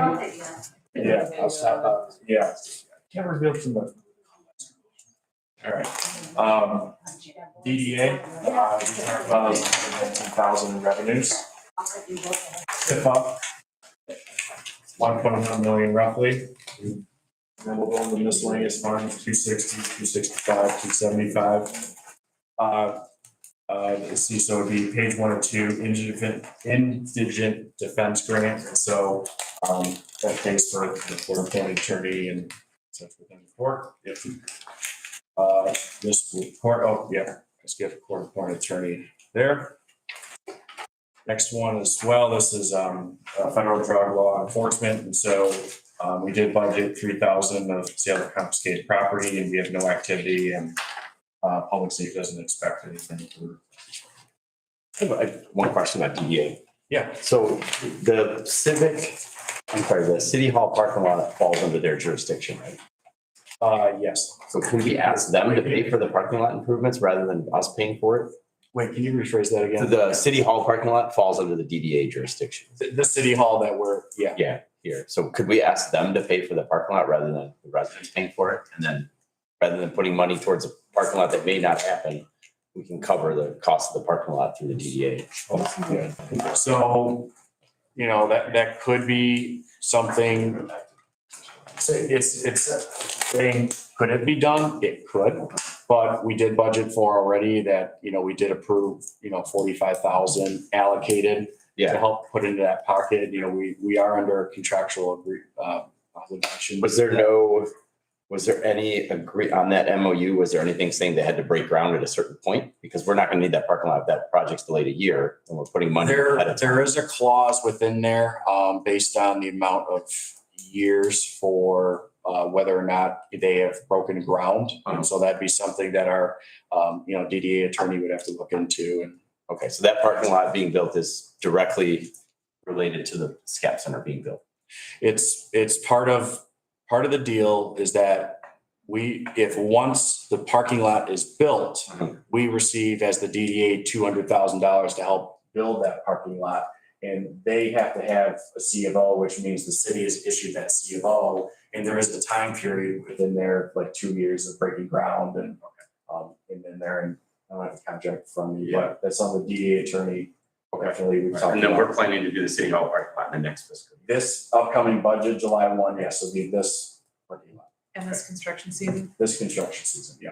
And also what we want to do with that is take that city hall parking lot, which it's not only not only are we going to shave, you know, a couple inches off, but it's that subfloor. You know, there's some concrete areas that are in really bad shape. Yeah. Oh, yeah. And so it's, which actually I found, again, I'm not a resident from here, but for the first time saw pictures of the old DPW, old that was here. And it was a church or building and it is astronomical because how city employees got into city hall. They're driving around with bulldozers and like that whole parking lot was basically a yard too and another bar. Is there gonna be a redesign of the parking lot too, or are we keeping the same layout? So it's talking with the engineers, actually, it maximizes really well in regards to space. We are able to actually add a couple parking spaces. That there's just some area you can cut back, but otherwise from efficiency standpoint of where the lines are painted, that's all going to be repainted, obviously. No, I'm wondering about when you come in off of Maryland, there's a one way in, one way out. Yeah. Really tight there and signs. I know we're There's a going to parking try lot to behind it. see if we can maybe open that up a little bit. That is really narrow. And surprised no one hits a car doing that. And then obviously there's, like you said, that grass area there. Yeah. You know, could be some potential. And DDA is gonna, I'm sorry, you're gonna be working on the design of that then, right? So the The DDA. City Hall. City Hall parking lot, yes. So City Hall parking lot will be presenting OHM. They'll come here with a proposal Okay, that good. will be for the parking lot and also lump alleys in so that we can hopefully get a favorable bid. Okay. When we go out for bid, and especially because contractors, as we saw last year, they don't want to just do alleys. And so if we lump in more projects, We'll work with them. okay. I'll email you about the design to see if we can. Is that what triggered the, Thank you. the movement forward about the parking lot? No, it's there, you know, there's a combination of things. You know, credit again, I'll give to Councilman Raylan. He's brought it up as well. Obviously, I think it's a safety issue too. There is a lot of areas where, you know, residents could trip and fall, and if we can at least, you know, try and, you know, level and even that floor or, you know, surface out. And it does need, you know, when those buildings were demolished, that was probably all the way back when the link was built. So we're talking probably 89 or 90 when I was born, around there. So it's You never want your worst parking lot in town to be your city hall parking lot. I say, I compare it to India. Our dirt parking lots. yeah, and so you know, it had a good. Quite frankly, Say that again? the Kroger parking lot was really bad, but it was the worst. Not They our city, changed though. it. That's not our city. Ours is more safety rather than, It's it's not safety. parking spots, it's more about the safety. Like if you walk from the library to your car, you have to pay attention when you walk. You can't just walk reading a book, you're gonna break an ankle. So, and then going from that extra lot to here, it's the same. And from a separating part of that parking lot to Councilmember Gallagher, flooding within the parking lot, we're hoping to reduce some of that in there. So obviously less flooding keeps, everything, preventive maintenance for the future. Which one are we on now? Okay, yeah, let's see, I think we're going, we got past that. We're on DDA. Enforcement. How about the last tab? We're on DDA. No, we got ahead. Oh, we're back. Okay, never mind, I apologize. And that 305. Ready for it now? Well, it's Sorry, say that again? we were at the drug law. Yeah. Drug law. Oh, yeah, drug law, yes, so you're on that. Let's see, this is kind of drug law, so the notes there. Community development block grant. That comes from Wayne County. Our allocation is only 20,000, so is the other gross points, it's only 20,000. And so that Warren is currently a part of the Point Area Assistance Transportation Systems Board. And so that funding helps go to the PATS and the help. Do you know exactly what page we're on? Yes, we're going into Yes. 305. Okay, thank you. Yeah, so we're It's a going good down. question. Yeah. I don't have a binder, but I'm trying to help. You want I'm good. Yeah. I think I'm We're sharing this one here. 2-inch binders. Interesting point. There's no continuation. No. Yeah, now that Yeah. they're different, they're on the, They're- yeah, so it's there's, only pages 1 and 2 and. Yeah. Which I'm sure, Again. And, Okay, in the so- three, in the 305, thank you. The 2007 general obligation bond, there's original budget and then requested budget. And that will expire in 2027? Fiscal year 2027. Yeah. Last payment's October 2026. Yeah. Falls under fiscal year Oh, 20. sorry. So at that point, the next fiscal year, that millage goes away. That'll be nice. Yeah. Okay, then moving into, roads, that's the road village money, so current property tax, we go from 673 to about 717. And then capital improvements,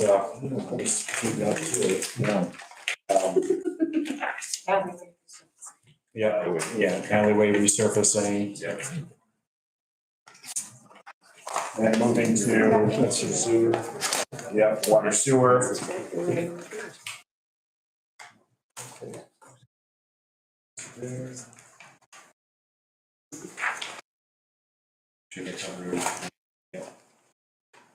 Actually, if you don't mind going back real quick, the one last page, just so everyone can see the 401 capital projects, capital improvement. Yes.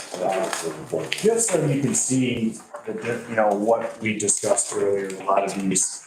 If you look at the original budget, for example, look at IT right annual contract, equipment, lawn and garden, contractual computer services, and then you're seeing the requested budget. So that's because all of what we discussed was moved out of this capital improvement into the general government, city clerk, financial admin, and other areas. They really were not capital improvements. And so we want to be able to show, even the next year, truly capital improvements that are one time or, a 2-3 year of capital, city. All right, now water sewer. And so real quick, just to highlight, water sewer charges, there's an increase from 5.4 to about $6 million. And then as well, the water sewer millage, you can see reflected, which the activity is 1.7 as of now, and then the requested budget going to about 1.8. I have a question there. Yes, In please. the very beginning of the document, it said the rate increase was 3%. 3% is proposed in this budget. But if you do the math on that top line, it's more than 3%, isn't it?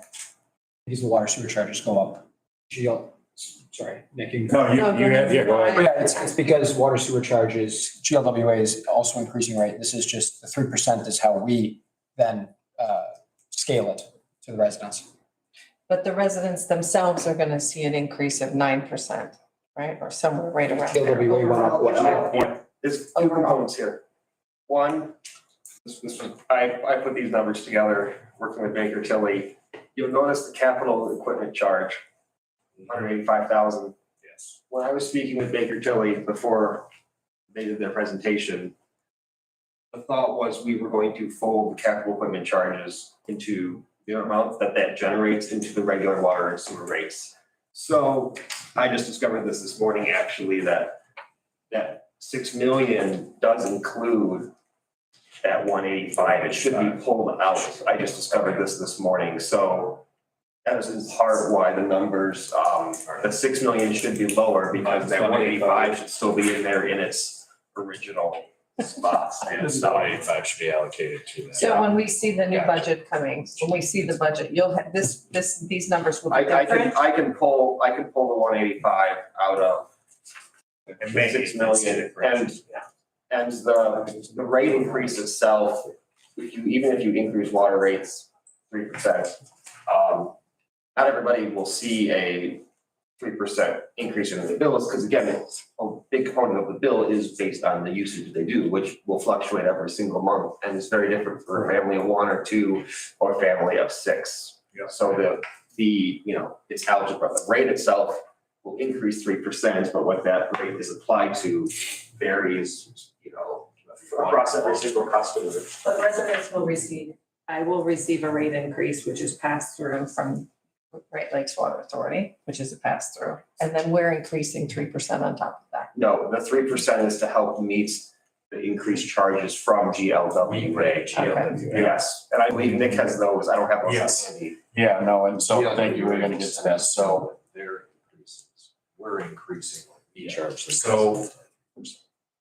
So for example, from the increases that GLWA is passing on to us, so water charges went up about $71,000, this estimate of the water usage. And then sewer charges went up about 52,800, so a total of 124,100. And then Baker Tilly's 3% will generate about 163, so only netting about 40,000 additional revenue. Okay, and that's your 3%. That's the 3%. That's the 3%. That's the 3%. So the 4% covers the cost of GLWA. GLWA's increase. Yeah. Okay. Potentially, because people may use more or less water, so part of Right, so that's GLWA utilization usage. based. Yeah. So again, This is the flat rate and the flow it's an rate. estimate, these are, they're solid estimates, but enterprise funds in particular, you're always gonna see swings based on capital spending, based on if people, economy's good, people use more water. We have a People dryer sometimes system. scale back, more it rains, the less people water their lawn. We don't And what like again is bringing that capital equipment at 185? It's one of the charges, one of the 3 charges or rates that Andy presented with in Baker Tilly. So if we go back to that sheet, it's got, Great Lakes water charge, there's another charge, and then there's the capital equipment charge. Which your recycling and your trash charges are on your water bill. Okay, so, okay. So that's- So is that what that is? Yes. Is that capital equipment? It's fine. Yeah, that is one of the current rates that we are maintaining this year. I believe the long-term plan is to fold that into the generic water and sewer rate structure that Andy talked about doing in future fiscal years. But again, we wanted to maintain the current rate structure as we onboard our finance staff, and also not confuse the council too much as well. So if we take that 6 million and pull that 185 out, so then it should be around 3%? Is that what that would look like? Yeah, roughly. Roughly. Again, we may sell more or less water. Yeah. Which affects how much we raise, it also affects how much we have to pay, so it's close. Okay. Yeah. And then sewage disposal, that is, and GLWA, some of the pass through in there. And then, let's see if there's anything to note, sewer charges are reflected 22-23 to 23-24. And then sewer cleaning and lining, you see that in here, as discussed, that would be pipe tech, so you see 250. The 145 professional contractual services, that is for the 145. It's just engineering or other. That's the engineering. Yeah, OHM or. I was thinking of the other capital charge, we were looking to do, Well, I'm thinking Essex Road, I think was 144. That's where that number. No, that's just the general engineering and other professional services as required. Then moving on to sewer pump stations, notice a reduction there. From 663 to 525. I do want to note, if you look at the very bottom of the activity for 22-23, you'll see a charge of 157. Yes. With no, note there, that is actually the DPW alley separation, which was a budget amendment that we did do as a city council, this year. Right. Where you look at activity. Sorry, 307.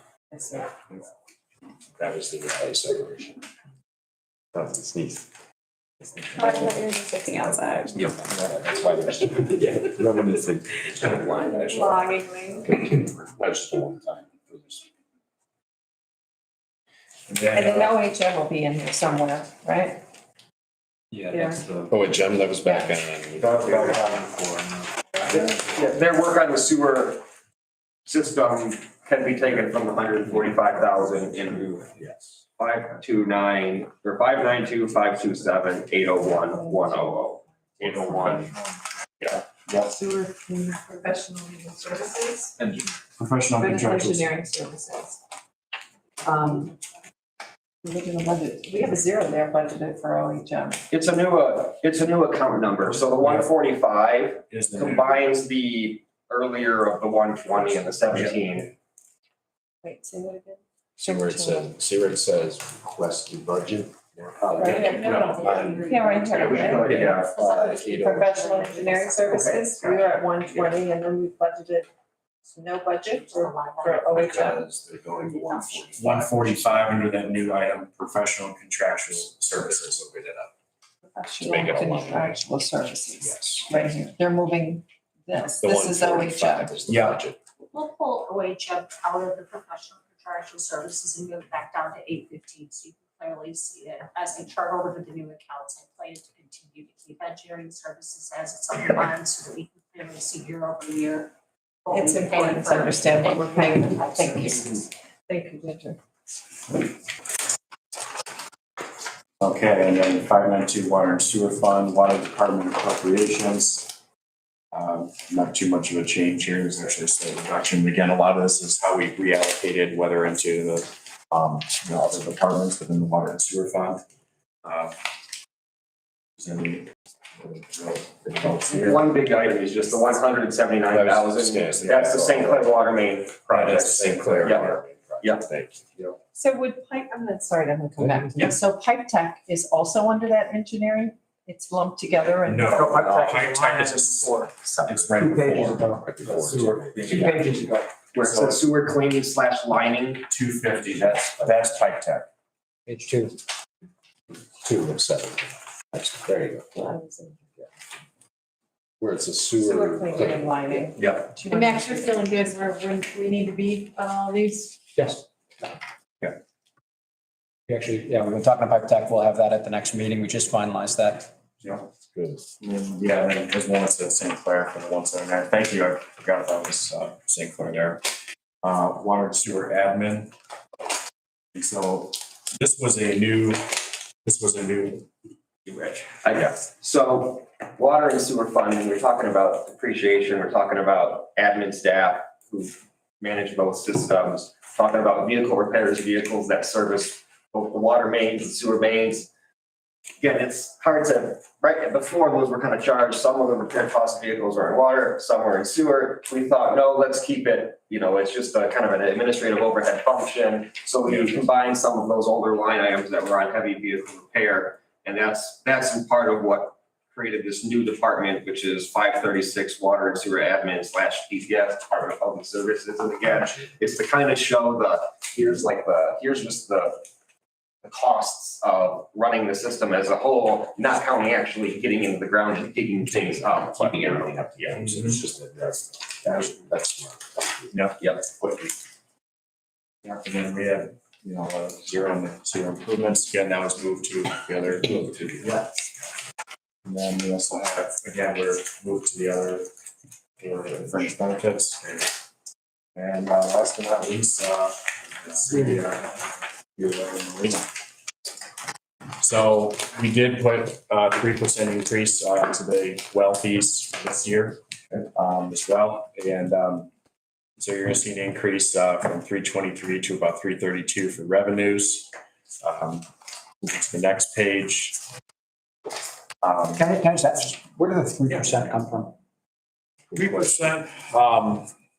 What we did is, you know, we looked at the other gross points to see, okay, what are you doing on average right now for a rate increase? And so 3% fell within that line of where the other gross points were going towards. We had been doing 5% for the last 3 years prior to. We felt that this year, you know, we could probably, you know, maybe go to 3% in there, but Why?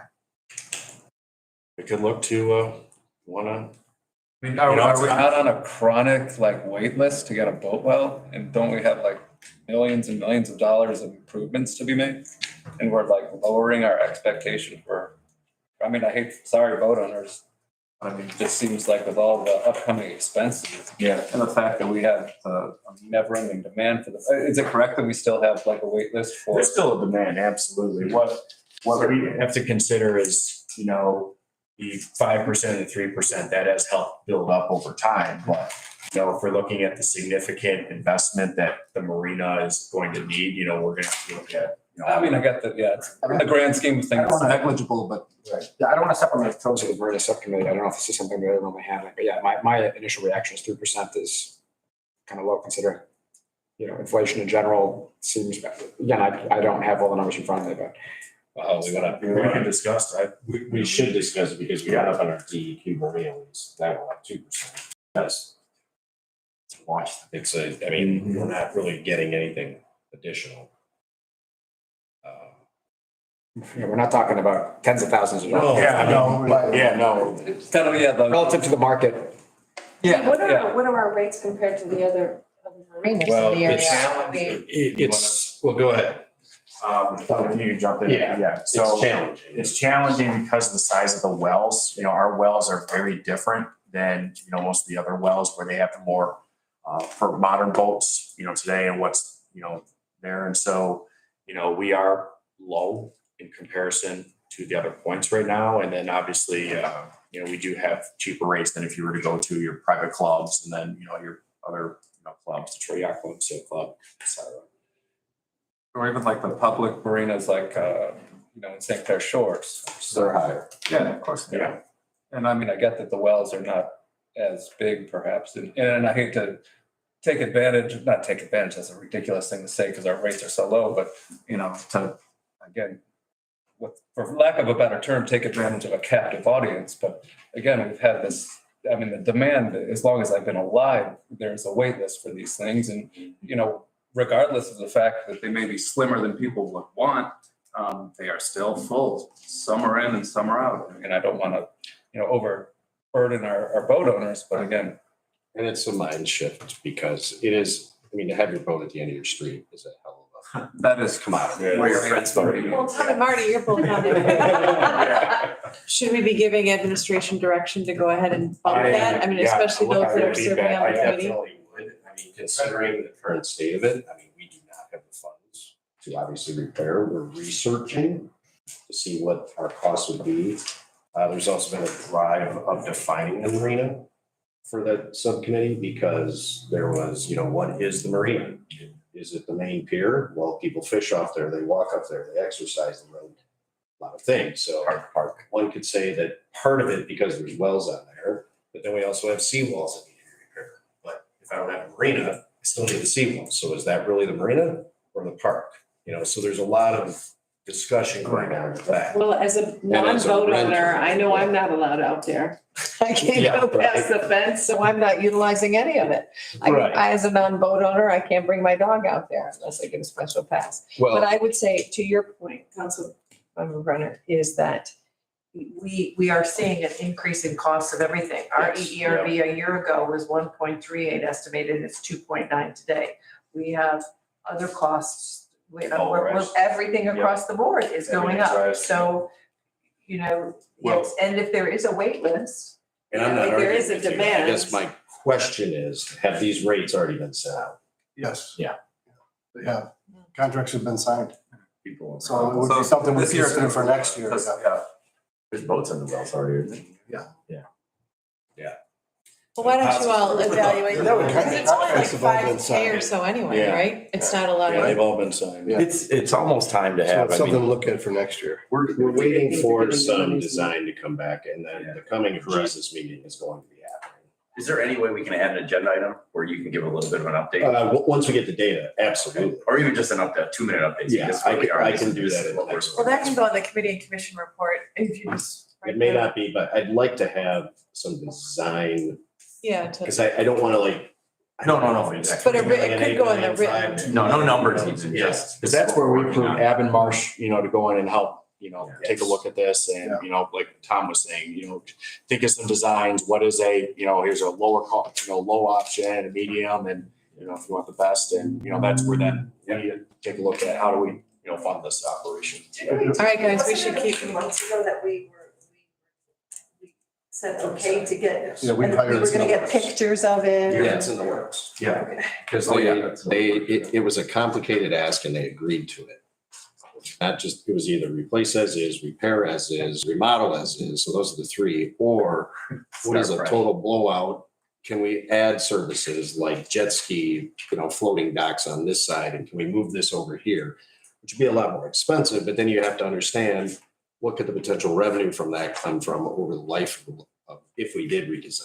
Now, that's huge, that's probably more expensive than we're ever gonna be able to do. Right. But they agreed to do that, we're waiting on. That's the Have we utopia. identified, because some residents in talking about the marina, they talk about, real serious issues with, electricity and different kinds of things. Have those been identified and like prioritized as an absolute Yes. necessary fix? And are we tackling any of those this year? Go ahead, but I was gonna say the challenge is, it's because you're dealing with, I'll just pick one thing, electricity. You can't get a contractor to come in and do any repairs because under law, they have to bring it up to code. And that expense, you're better off blowing the thing up and starting over. And that's what Tom was mentioning. Yeah, that's the challenge. That's why when I first jumped on the committee, I said, okay, let's stop talking about minor repairs and doing this. We need to, if we can't get contractors in there other than to raise the docks to fix the water supply and the electrical, because they won't come in, we need a full-on picture of what this really is gonna cost. That doesn't mean we're gonna do it. It might give us answers to say where we go from here. So we did have an engineering report done too that Yes. talked about, those things, and Tom's definitely correct. And Obviously where the junction boxes are too, those are very antiquated and old, and, the electricians don't want to touch that. any of the light, the electrical under, it's, And that also leads to how can you charge more for Yeah. appreciated It's marina? a balancing, right? It is a- Right, after you raise your rates Yeah. too much, are they gonna feel like they're getting their money's worth? that's part of the balance of finding, And we have to quality determine service. Yeah, we their have to determine where report, it's at. what's the plan of action? Are we gonna bomb it and start rush? All right, so let's. I think And that's why, like that's, Those discussions should be happening at a committee level, and I Yes. think, Tom, you Set kind comments. of, right, so that. and But in sorry, terms Mayor, of- that's why I was hoping to get it as an agenda item, so we can have an official discussion and not get into the weeds about money and all this, but just to see where we are, so we can answer questions from our residents. I'll second that. Put it on there. I'll email Nick and ask. Okay, so in terms of next steps, I think as far as direction to the administration goes, we're in pretty good shape on sensing. We thought we might want to do an increase in marina fees, but I think we all are in agreement that Well, it's too late. Is there any other direction we want to give them in terms of what comes before us at the May meeting?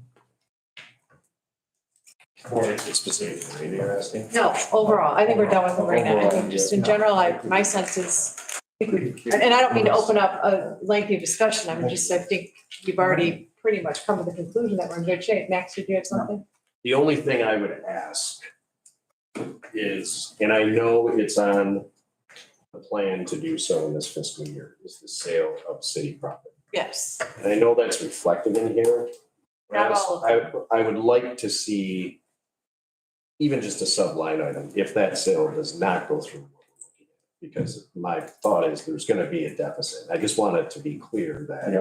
Yeah. That's only you're only showing as revenue the Pitter site, correct? That's The other city-owned properties, those are under discussion by the planning commission. So That's a one-time injection. Right, It's a one-time injection, Which absolutely. I think that's the other, we know we need to do long-term planning, Yeah. budget planning. And we Yeah. know Ginger intends to do that. She just hasn't had an opportunity to get all the Absolutely. data. Yeah. But we need to be looking out 3 years and 5 years so we understand, and can really get to the systemic issues that we're facing. Because we don't want to be, Yeah, and my we point, don't want to mask the real problem because we're going to Right. get this one-time injection of doubt. and that was my point of bringing it up. I think it's only fair and transparent to residents that if we sell that property, we're looking at a budget possible deficit, but if we don't, we're not at a Isn't it surplus. opposite? Yeah. It's opposite of what you just said. If we If sell we sell it, then we there- have we a have a surplus. surplus. If we Right. don't Right. sell it, we're If we in a don't budget sell it, deficit. then we're not, Correct. yes. Sorry if I missed that, Right. but that's, I would just want that to be clear. That's good. Yeah. And I think point we're is pretty we- prudently budgeted though, to be honest. I mean, Oh, I think we yeah. did too. I'm not arguing on it. I just want to make sure that people see that it should be a subset like, hey, here's a gift, one time. Right, but this does not solve the systemic problem that we have. I mean, it's a short-term solution. Correct. We need to get to the systemic. We're approaching cauterizing, the imbalance, we're much closer than we were. I mean, there's a before. giant step in the right Trending direction. Yeah, Yeah. trending in the right direction. In the Pitters, wasn't it only like 3 something that you?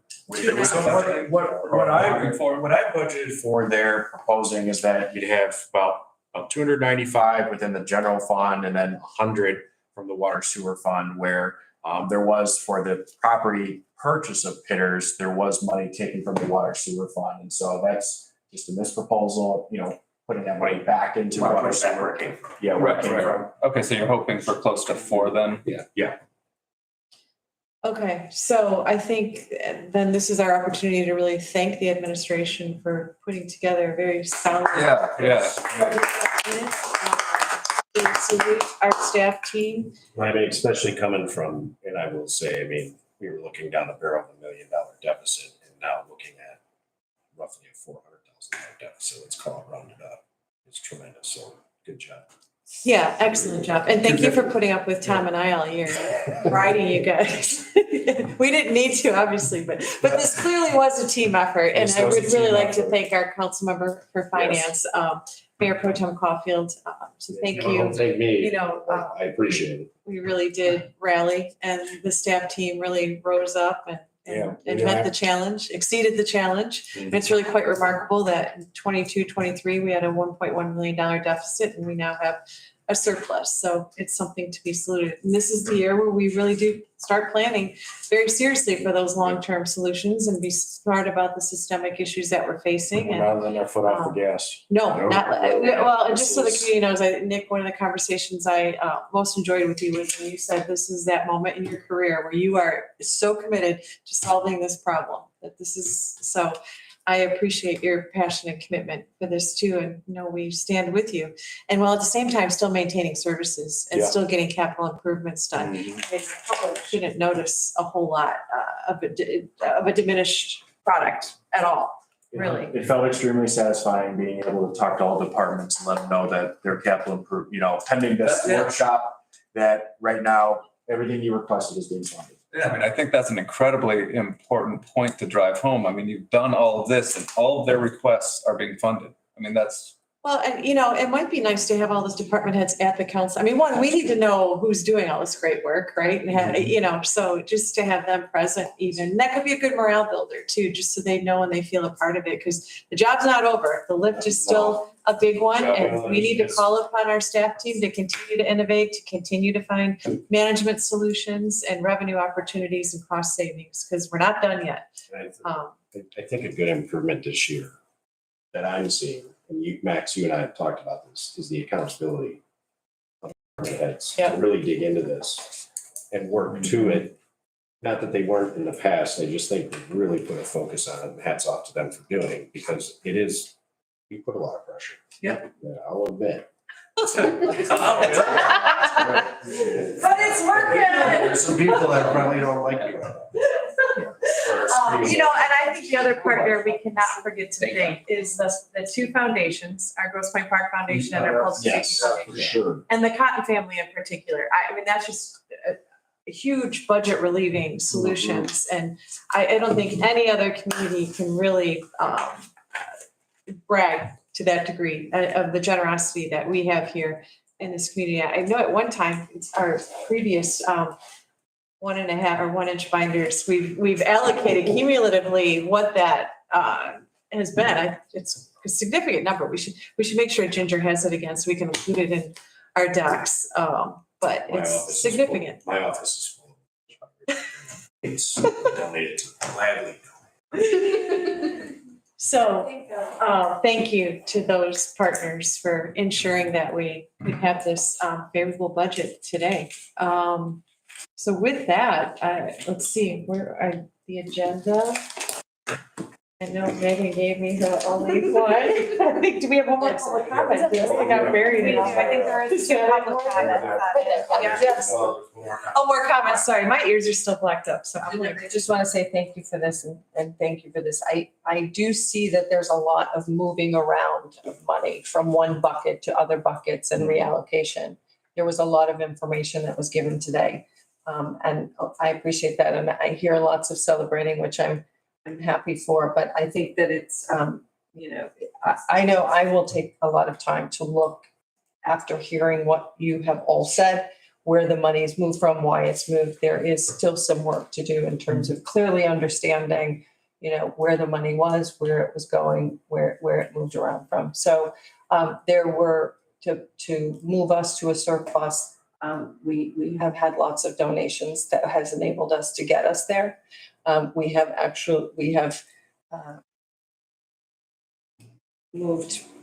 not replaced people who have left to put us there. And we are hoping for a sale of a property to allow us to be there.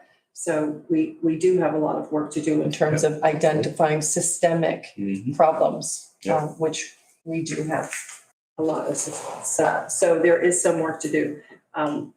So while we have a good piece of information here to look at, I will take the time to really look at where the monies came from, where the monies moved to, and to put an overall summary for that. So we have this budget to look at for the 8th, right? So if there are any other questions that I have, I will reach out to you and take, which I know I will have, because I have absorbed the information. I'm grateful for it. And I will now really have the information to dig in and have an understanding Well, where we sit. I would say I appreciate you doing that. I would just ask that you share with us. I will. That'd be great, especially before May 8th, because that's when we're gonna approve it. It's 2 weeks.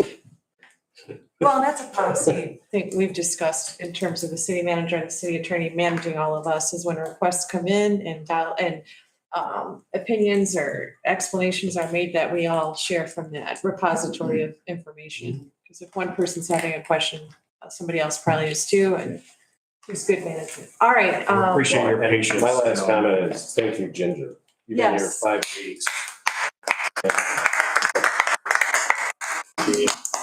Just the amount of improvement I've seen in the presentation, and I know there's a lot more.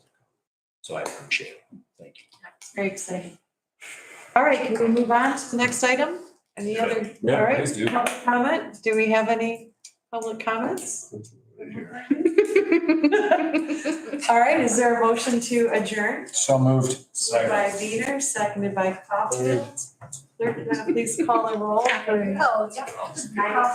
Councilmember Caulfield, Yes. Brenner. Yep. Gallagher, Yes. Wiener, Yes. Rellen, Yes. McMillan, and Yes. Mayor Hodges. Yes, we are adjourned. Thank you very much, everybody. Good meeting. Thank you. That's fine. Somebody's right. Oh, yeah, that's in my. It's not a slide. Oh, yeah, let me,